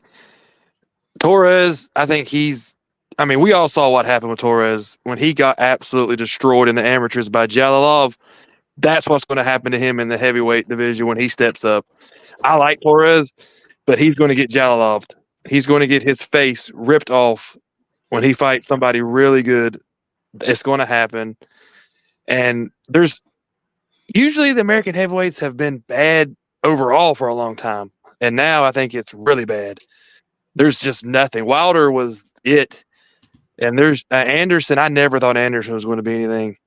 I just never thought he was already like crying and talking about retirement when he was like 10-0. And I never thought he was that good. He was just a gimmick. Top Rank is good at maneuvering guys, and they just got him up there. But you saw versus Bacoli. I mean, he fought somebody good and they destroyed him. I mean, look at Charles Martin was putting it on him for most of that fight. And after the Charles Martin fight, if you thought Anderson still was going to be any good, then that's on you. Because Charles Martin is what he is, and Charles Martin was laying it on Anderson. I mean, was really putting it on him at times. So Anderson, he'll never come back. I don't know if we'll ever see him again. And if he does come back, he's not going to win anything. And yeah, USA Boxing heavyweight just is what it is. There's nothing. I mean, Johnny Fisher would probably be our best American right now, even though I will say this, I would pick Torres to knock Johnny Fisher out. Maybe I'm wrong on this, but I just think Torres because he's got that Olympic pedigree, and I think he punches harder. I think Torres would knock Fisher out, and he's all we've got United States right now. Do you think Torres would go for a Chinese with him afterwards, Justin? He might as well. I mean, what was it like? Chisora eats whatever the hamburger place is after all that crazy crap. I don't know if Torres would. He probably would. I mean, why not? I mean, Fisher. That's what Fisher's gimmick's got to be. When he does start to lose, he's got to make his losses funny. At least, look, I get something to eat. You got to turn it into something because we all know Fisher's going to start to lose. But yeah, Torres would knock Fisher out. Itauma would knock Torres out, I think, at this point, because I never rated Torres. Like I said, when Jalilov, I mean, I know I just said it, but I thought he was going to kill him. I mean, if anybody has not watched that knockout, go watch Jalilov in the amateurs just decapitate Richard Torres. It is brutal. And so that's it. United States doesn't have much. I mean, y'all have got a couple, but Itauma, as far as young guy, you can't really count Dubois because he's already kind of reached that level, but as far as young guys, you've got Itauma. Wardley, I don't really consider him a young up-and-coming guy. So, I mean, there's not a ton of, even in the whole country, in the whole world, there's not a lot. Itauma probably is the number one prospect heavyweight in the world. There's not a ton of guys. Jalilov, you don't know what he's going to do. He'll probably be in the next Olympics.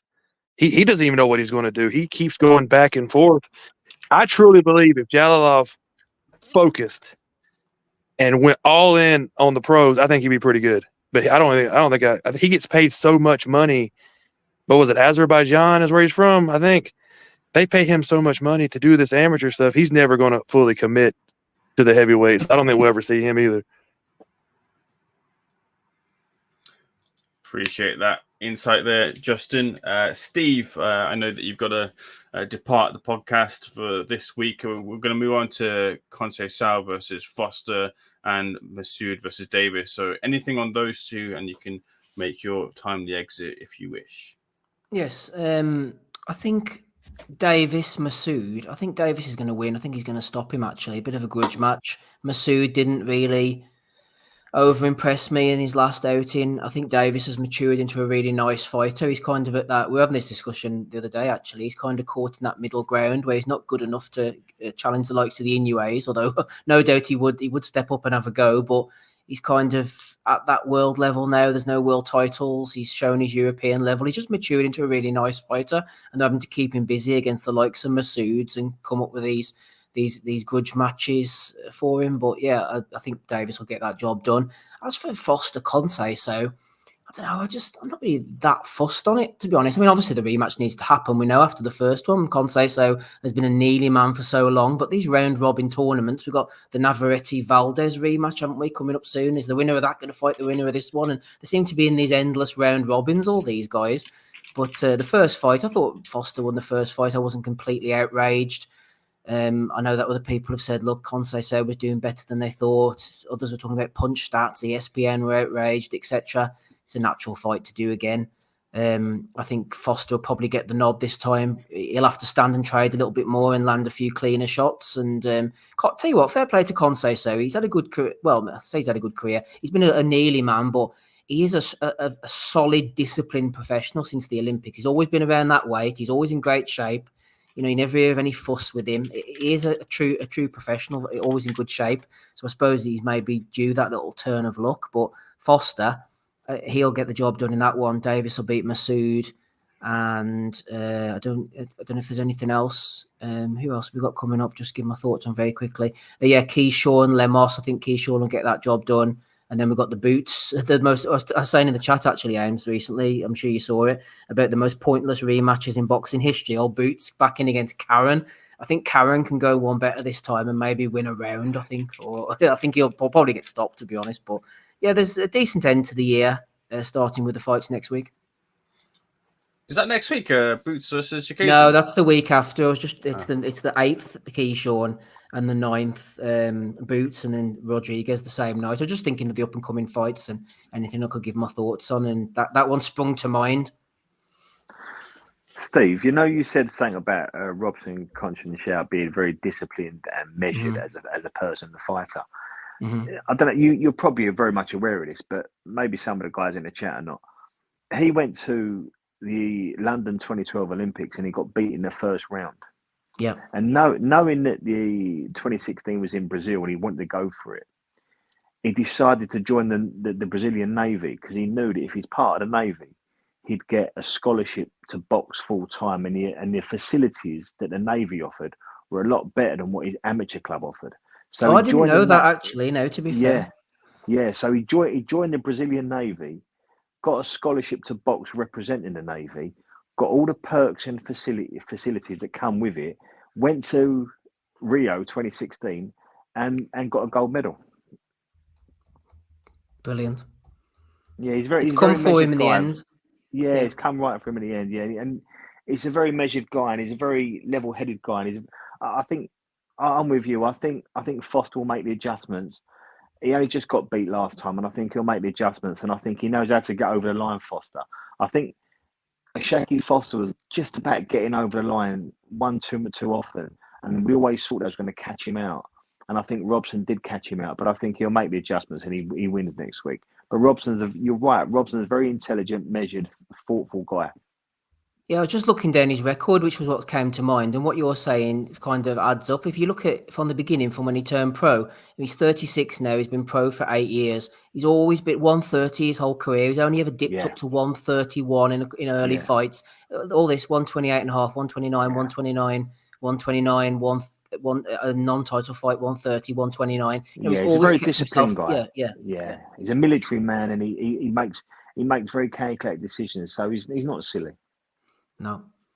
Right, boys. Thanks for having me on. I'll catch you later. Good to be on as always. Nice fun, Steve. Later. Appreciate. Cheers, guys.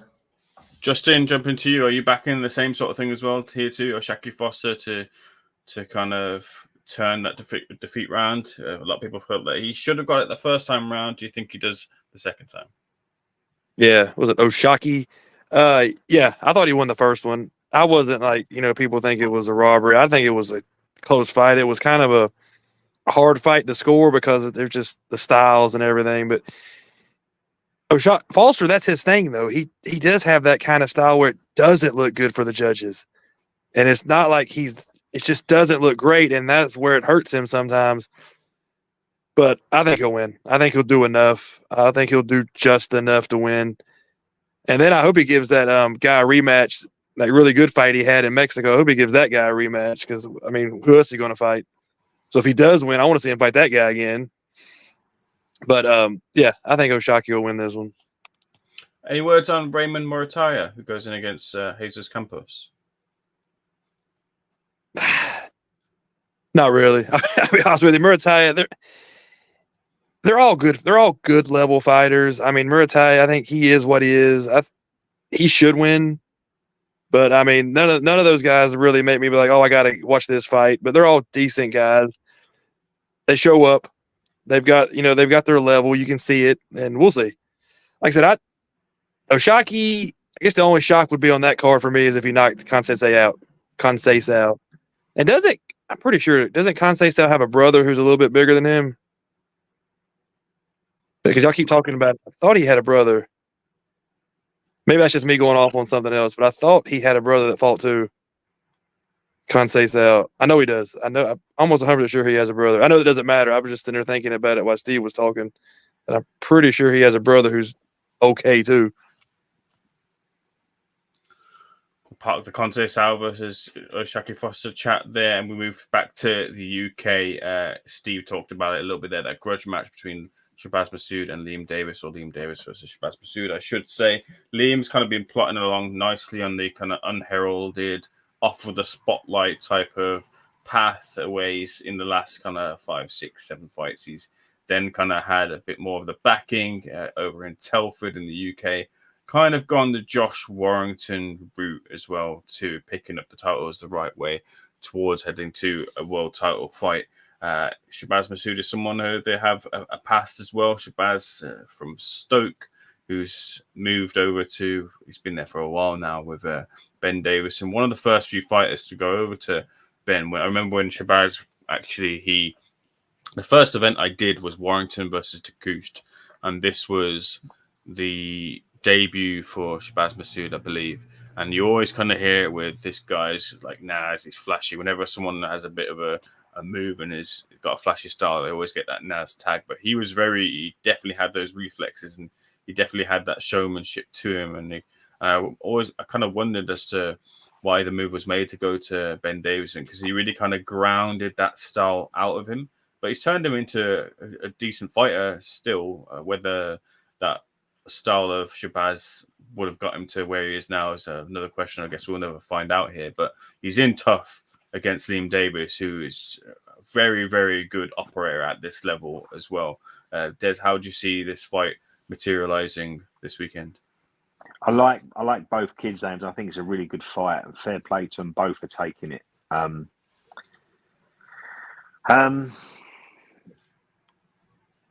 I'm a big fan of Liam. I think he's a huge talent, and I think he's a kid that you could probably. So it's unfair to judge Shabazz losing to Liam, because I think Liam's that kid that goes on and operates, competes, and wins world title at world level and wins world titles. I think they're waiting for the landscape to shift a bit at Super Bantam, and I think they're gonna accelerate Liam into the top five of that. In the meantime, he's going to take these fights and he beats Shabazz. But Shabazz is a good fighter and he'll come again. He doesn't punch hard enough to sort of derail Liam. Liam's an intense fighter. He's got really good technical ability. He knows how to work in the pocket. He's finding a punch from somewhere as well now, Liam. And that can sometimes happen. When kids go up in the levels, when they get into that European level and they go into that world-class level, they find it from somewhere.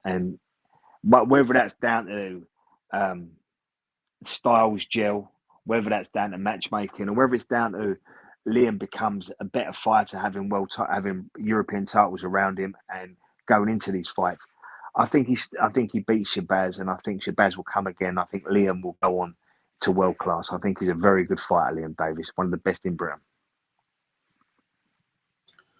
No, I agree with you. But what about the world title scene for him? This is for the IBO World Championship, but yeah, what about capturing the world title for Liam? Well, so the IBO is really good because it can be manipulated as opposed to, say, European title. So when you're a European champion, you're pretty much facing, you're being given, you're stipulated who you got to fight, and they're European level guys. And you don't learn enough at European level because what you need to learn at Liam's weight is how to fight against Latinos and how to fight against Asians and Hispanics.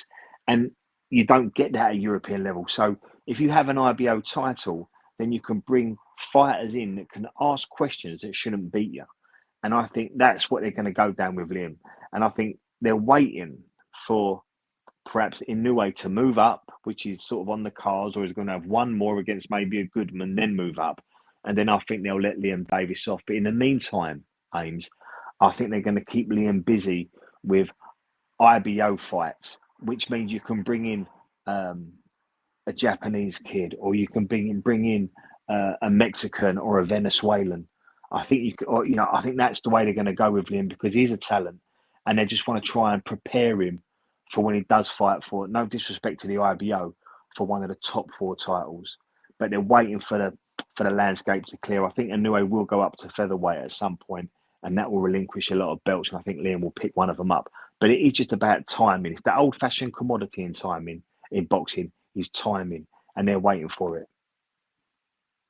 I don't know if Liam's never been the type to ever been afraid of a fight, and he has kind of made mention like he knows the level and difference and fighting who he's fought and then jumping up all the way to Inoue. But he's also mentioned, I spoke to him at the press conference, he said, look, maybe this might be my last fight at this weight, and then I jump up to featherweight. At featherweight, look at the current champions, Espinoza, Leo Figueroa, Nick Ball. How do you feel he fares at featherweight if Liam Davis was try and get a world title opportunity at that weight? Yeah, so I didn't know he was going to do. I didn't know he was going to go up to featherweight. I thought they were going to keep him at super bantam. I thought he was going to keep. So this is my take on Liam Davis. At the moment, you've got some real big players at super bantam. You've got Inoue and you've got Akhmadaliev, Tapalev, Neary. I think one or two of them will move on soon. And I think that opens a door for Liam Davis to jump into that top 3, top 5. And I think when two of them guys move up, I think belts will be relinquished. And I think that's when Liam picks up a belt at super bantam. If you're saying to me that he's going to get this one out of the way, then jump up to featherweight, I'm not sure that suits Liam. Unless you're going to go for a big domestic fight against a Nick Ball or something like that. But it's just such uncharted territory in a division full of monsters. You've got the Leo, the Figueroas, the Espinolas, the Raymond Fords, although Raymond Ford's probably gone up, but you've still got guys like Alberto Lopez, Stephen Fulton. I'm not sure that's where Liam wants to be just yet. He's a real talent, but I think there's still doors to be opened at super bantam for him. And super bantam will change in the next 12 months. There's going to be people leaving that division, big monsters leaving that division, and belts will become vacant. And while he's got that IBO aims, he can bring, like I said, he can bring in the Venezuelan, and he can bring in the Puerto Rican, and he can bring in the Japanese kid, and he can learn them type of styles against them type of opponents, and he can manipulate the system a little bit. And when he gets there, he knows enough. So you've got the inside track on this, and you've spoken to the kid personally. But my feeling will be the management behind him will keep him at super bantam. They're going to pick up one of the top 4 titles. They're going to wait a little bit. They're going to get some big fights at super bantam, and then maybe they'll move up to featherweight. But that said, if a Nick Ball fight throws itself up and there's loads of money behind it, why not? But I wouldn't do that if I was Liam Davis just yet. Yeah, look, Frank Warren is very good at fostering and nurturing and finding these sort of talents off of the traditional paths or off of the Olympic scene and fashioning them into something and really kind of just giving them the confidence to get to the top. But I just wonder how much the signals from Inoue seemed to be that he was going to stay at the weight and didn't really look to kind of depart. And with likes, well, I think it's Goodman next, isn't it? You got Casemiro still around there, and that's been a real grudge match for Inoue that he's, or at least the fans have wanted to see, and we were possibly going to see in the WBSS. I just wonder, is Inoue going to depart at super bantam? Might you have found his limit here? Might you just stay here as opposed to trying to go up to featherweight? And I wonder for someone like Liam who's ready for a world title opportunity, might he just keep getting roadblocked and have to find himself in an Inoue fight because he's got no other route or move up a division? Well, I've always likened Liam Davis to Ricky Hatton in respects that I thought he'd done really well at domestic level. He picked up a European title. He's relinquished that European title. He's now the IBO champion, isn't he? Yeah. Right, so I think now you've got the IBO. It's very similar to Ricky Hatton, the WBU, where you can bring the likes of Oliveira and Michael Stewart and Wilfredo Vilches and Dennis Holbeck, and you can prime this kid, just like Frank Warren did with Ricky Hatton, and they brought Costa Zoo over just at the right time. Now, when Ricky Hatton was fighting sort of Stephen Smith and Joe Hutchinson, you wouldn't have thought in 2.5 years' time he's going to beat Costa Zoo. You wouldn't have thought that. And it's very similar to Inoue now with Liam Davis. I don't think Inoue gets beat by Liam Davis, by the way. But so much can happen in 12 to 18 months in boxing in terms of guys can't make the weight or guys move up or guys relinquish. So much can happen. I think if you can keep someone like Liam Davis, who's an obvious talent, primed, if you can hone on his skills and sharpen him up, I think there will be a change in the top end of super bantamweight in the next 12 months. I think the lure of getting Inoue up to featherweight and fighting some of them monsters up at featherweight, I think it'll be very tempting for Inoue. And I think that's when doors will open for Liam. I might be completely wrong about that, by the way. I'm no authority on this. I'm just seeing what Frank is potentially doing with Liam Davis. I've seen him do it before with other fighters, Ricky Hatton being one of them. And I think that's the way they might go with Liam. Also on Undercard, and feel free to pick up on any of these fights as well too. Before we round off, you have Echo Esserman fighting for the WBO European welterweight title against Ben Vaughn. Echo Esserman's kind of been fighting lower level competition, I think it's fair to say, or I guess kind of fighters who haven't proven themselves off of the back of his defeat to Harry Slough at that level, I should say. Owen Cooper, I thought, was quite a drop down with respect to Owen Cooper, who did have real good. That was a real good fight. Cooper was having a lot of success, and then it sort of turned on a dime. And then Echo Esserman was able to then, I think it was like a bit of a brutal stoppage in the end. And I'm not sure if we had any update actually on Owen Cooper since actually. Yeah, that was his last fight earlier in the year. But Echo Esserman again comes out in action.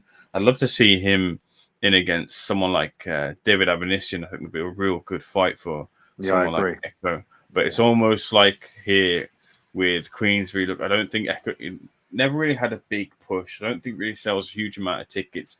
I think they're kind of throwing Echo in with fighters who maybe they feel might be able to get the victory over Echo, and they can kind of funnel resources towards that fight as opposed to Echo maybe.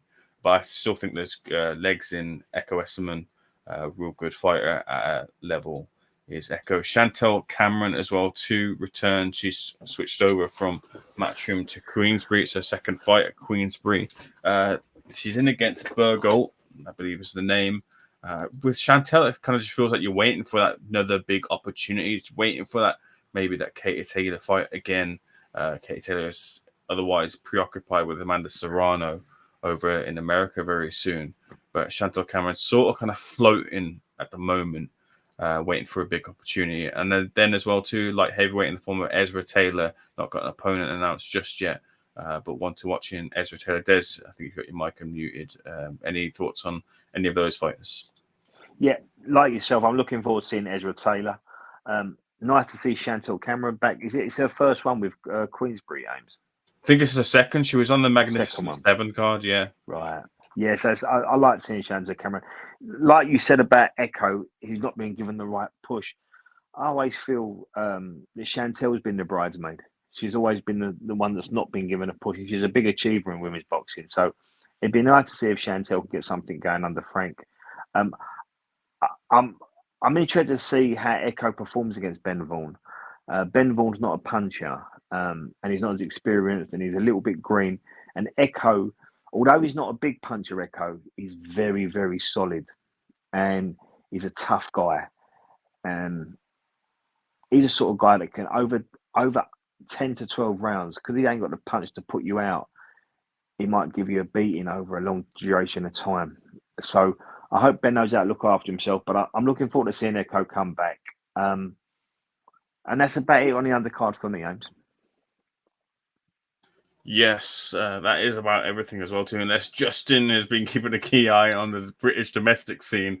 I think that's about everything from this weekend's offering. Justin, you've unmuted your mic. No, I love the British domestic scene. So. It's funny, you keep talking about these guys. Dez is the one to talk about it because I've seen all of them fight. I watched the Cooper Esserman fight. It's just, I don't really have the big time insight on the British boxing scene, even though I watch it. Yeah, Dez is definitely the man to jump in on that and talk about Ezra Taylor, and could care less about Chantel Cameron. Not trying to be that guy, but women's boxing, it's just not my thing. So, yeah, so I'm glad y'all talked about it. I can just listen. Hey, what about, I'll throw one, a curveball at you. Liam Davis, the prospect of moving up a weight and then maybe fighting Shu. What about that? Carrington is, I'm going to take Carrington just with his style, but I think that Liam Davis could beat Leo. Okay. I don't know. Ball, people like Ball, and I think just because he's so little and he has that aggressive style, so you kind of naturally root for a guy like that because he's like a little bulldog. But Davis, I think Davis could beat Ball. So, I mean, moving up isn't like he's moving up just to move up. There's guys he could actually beat if he moved up. So I would take Carrington, but I think he could. Leo, I've never been overly impressed with him. Ball, I think he just kind of is what he is. I think he's going to get found out. I think when he fight, I think Ball's day's coming. I think he's had a great career, but that ship's going to sink eventually pretty soon, in my opinion. So I think Davis could move up and beat those guys. So maybe it isn't out of the world that he can move up. But I think he needs to stay because, like Des said, what's the point? There's no reason to, unless somebody just offers you a lot of money randomly and you have to move up. But he could move up and beat those guys. Can I just come in here before we speak to Rob Ames, just while I've got it in my mind? Sure. Justin made a brilliant point there. I think Leo's the most attractive one in that group, Justin, because Leo's the one that's not the puncher, and he's almost come from nowhere beating Lopez. So I think definitely come out of nowhere because he has never done anything like that. He's never had that power. He's never looked that great. And then he might have been like his Cambosa's what's his name? George Campbell, whatever his name, the Australian guy that beat. Yeah, that might have been his big day. Yeah, absolutely. That might have been because everybody has that one day, and we saw he had his one day. He sucks. George Cambosa sucks. And Leo, George don't suck. Hey, I think he does because KO was almost. We know what happened there. Cambosa, since that fight, what has he done? He had his one shining moment. Well, maybe I'm wrong. I'll agree with that. He doesn't suck, but he's not what the KO fight made him. Maybe that's the best way to put it. He's not what the KO fight made him out to be. George had the benefit of studying his opponent in Tiefenbach Lopez for so long, and the delays in that fight as well too. I think that all played in his hands, and then he played the build up perfectly and just riling up. He's a good personality. I like him on Twitter because he always, for some reason, if you make any comment to him, he's going to go back at you for 10 minutes. So I like him for that fact. Yeah, suck's a strong word, but he's not as good as I can't put it. He's not the guy that beat Teo. That's not who he really is. He's sort of below that. It's just worked out that way. And Leo, I do believe that he's waiting. He is a knockout waiting to happen. Somebody is going to get an easy belt if they pick it right, and Davis could be the guy to pick it. Well, that was my thinking. That a lot of guys going from I always thought if Inoue was going to go up to featherweight, Leo would be the one he picks. Although Leo did prove against Lopez he can peck away and become a good boxer in a fight, but when you look at the monsters, whether it's Fulton, Figueroa, Espinova, Nick Ball, Lopez himself, I think them guys are all big, heavy-handed punchers. Maybe not Fulton. He's a different type of problem, but I think they're all very, very good fighters, and I think Leo is the one that slipped in there. What I would also agree with Justin is I thought Ronnie Rios highlighted an awful lot of inefficient problems that Nick Ball could have when he climbs up the ladder and goes to the top end at featherweight. Ronnie Rios hit Nick Ball far too frequently, and Nick Ball wasn't cute enough. So that's something Nick Ball's got to change as well. I don't think he'll have a short career, but I think he's got to change that as well because Ronnie Rios highlighted a few problems Nick Ball could have down the line. We thought you might not make it to the 2-hour mark here for the 13th song on the 12 listing LP. Is that right, Rob? Have I got that completely wrong? That little reference there is Rapping Rob Kelly. How many songs are on the album here, Rob? Well, just when you thought you didn't want to hear more about Regis Prograis and Jack Catterall, fucking just when you thought you'd had enough, back in the water like Jaws 2. No, fucking, I didn't see much last night. I just kind of watched the domestic main event, to be honest with you. Kind of went how I expected. I thought it'd be nip and tuck. I didn't think it would be one-sided from Catterall. I thought Prograis is better than what he showed against Haney, and it's probably the length of Haney that caused him the most problems. Having said that, what a fucking stinker of a fight. It was a better fight than I expected it to be, but it was fucking horrible, man. It was a feint off for the first 4 rounds, so we had the two of them looking at each other for the first 4 rounds. There was more feints than punches thrown or landed, I think, in the first 4. It was a bog standard, his own fucking domestic guy who's on his way up night on Sky or on DAZN, I guess. Like, you had Tony Bellew giving every single fucking close round that he could think of to give Jack Catterall, not thinking that he was going to score 2 knockdowns down the line, and then having the fucking widest fucking scorecard of all time by the end of it. Like, I thought Prograis tried. I thought he made Catterall look pretty bad at times. Maybe it's the southpaw style. I didn't even think Prograis looked good at doing the stuff that he was doing that was being effective. Like I thought he was shifting into position. He almost looked like a fucking novice at times the way he was moving his feet and then like reaching with the backhand, but started to find a home on Catterall, and Catterall really turned the fight on its head with a beautiful shot in round 7, was it, or 8? I think one of those rounds where, or 8, I think, wasn't it? The fight was going away from him. I had Prograis up a couple of rounds after 6, even included the tight inactive rounds at the start that could have gone either way. I thought he was forcing it after 4, and I thought he figured Catterall out after 4 rounds, and it was really that big punch was the difference on the night in the cards. Like, you want to see, and then I laughed afterwards, like, because you had your bog standard Eddie's phoning it in now, isn't he? That he has the Turkey Al Sheikh fucking gig. Like, he's just basically a representative now. He's phoning it in. You're not getting the same kind of fever from Eddie Hearn. He's much more relaxed and enjoying the process or whatever. But you still got your phone in Eddie Hearn Charlie appearance afterwards, didn't he? So he said they were both warriors in his post, like his fucking pay numbers. Those guys were both warriors.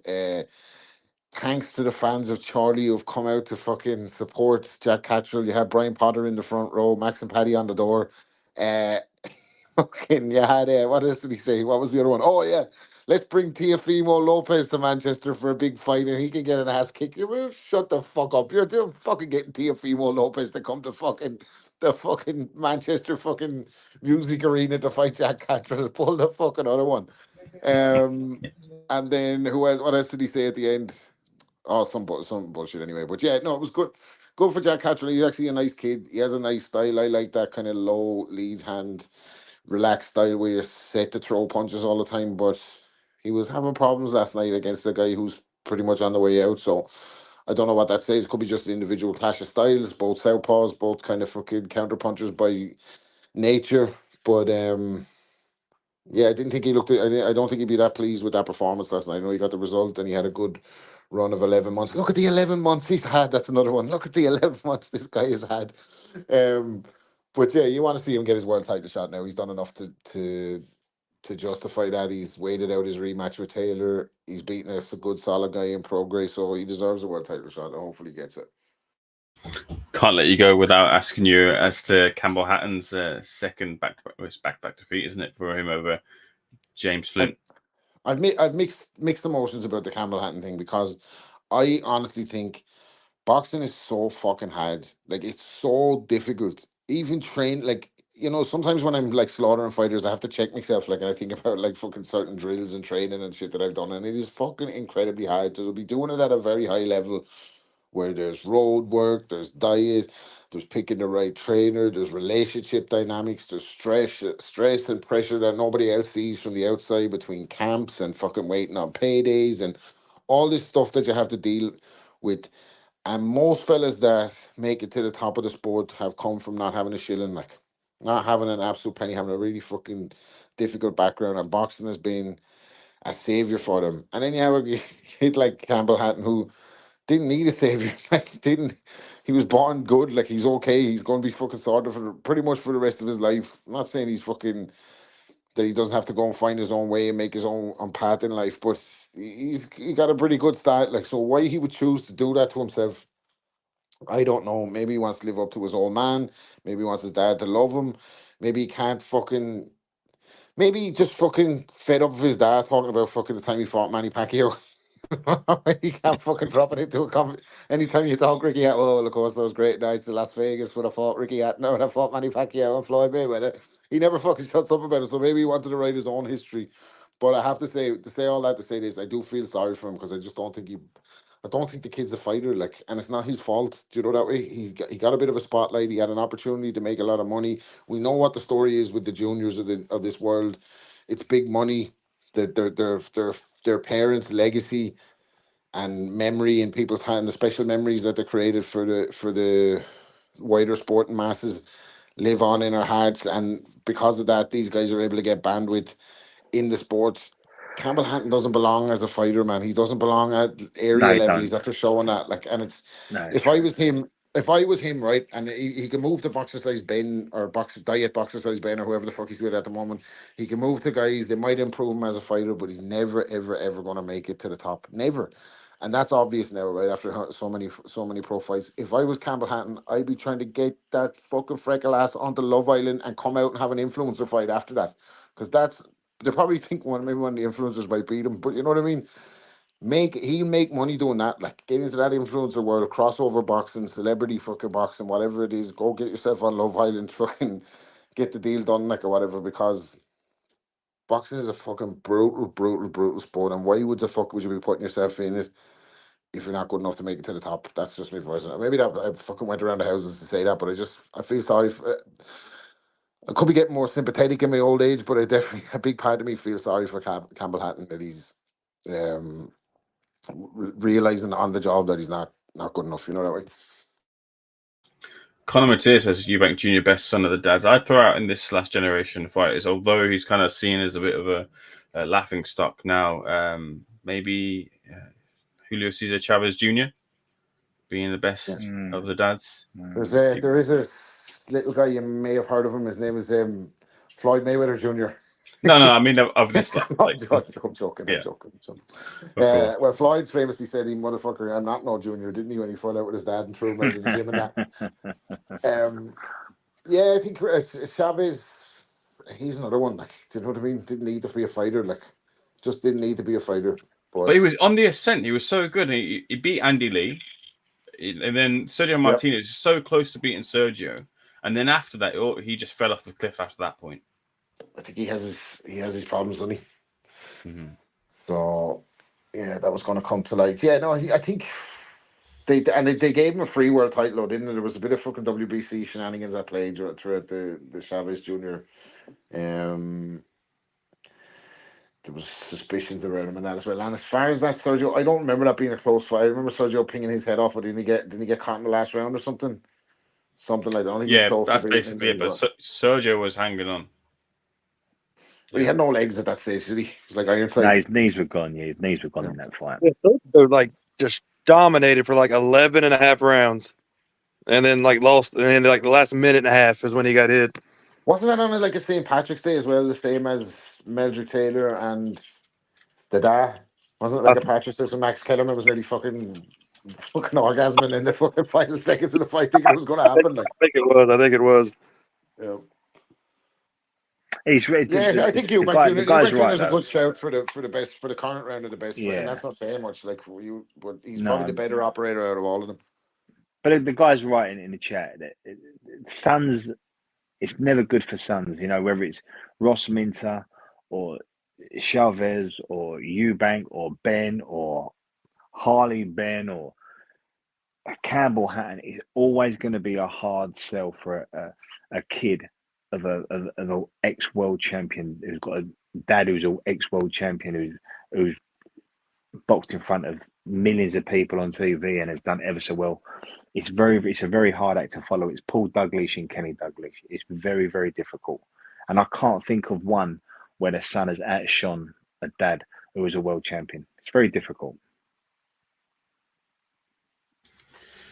Right then, that'll be it all for this week's edition of the Boxing Asylum Nuthouse podcast. We got all the way to the 2-hour mark. I appreciate Rob jumping in the last throes of the show. I want to thank everyone in the chat as well too for their contributions as well. And I want to thank, of course, Des for joining in. I want to thank Justin as well. And I want to thank Steve Wellings as well for coming in and giving his thoughts as well on this fight week. But of course, I should be back, I presume so, for next week as well for another roundup and review of the week's action that was. But for now, we'll leave you to enjoy the rest of your Sunday night. Thank you so much. Before you go, can I ask you one question? You can ask me anything you want.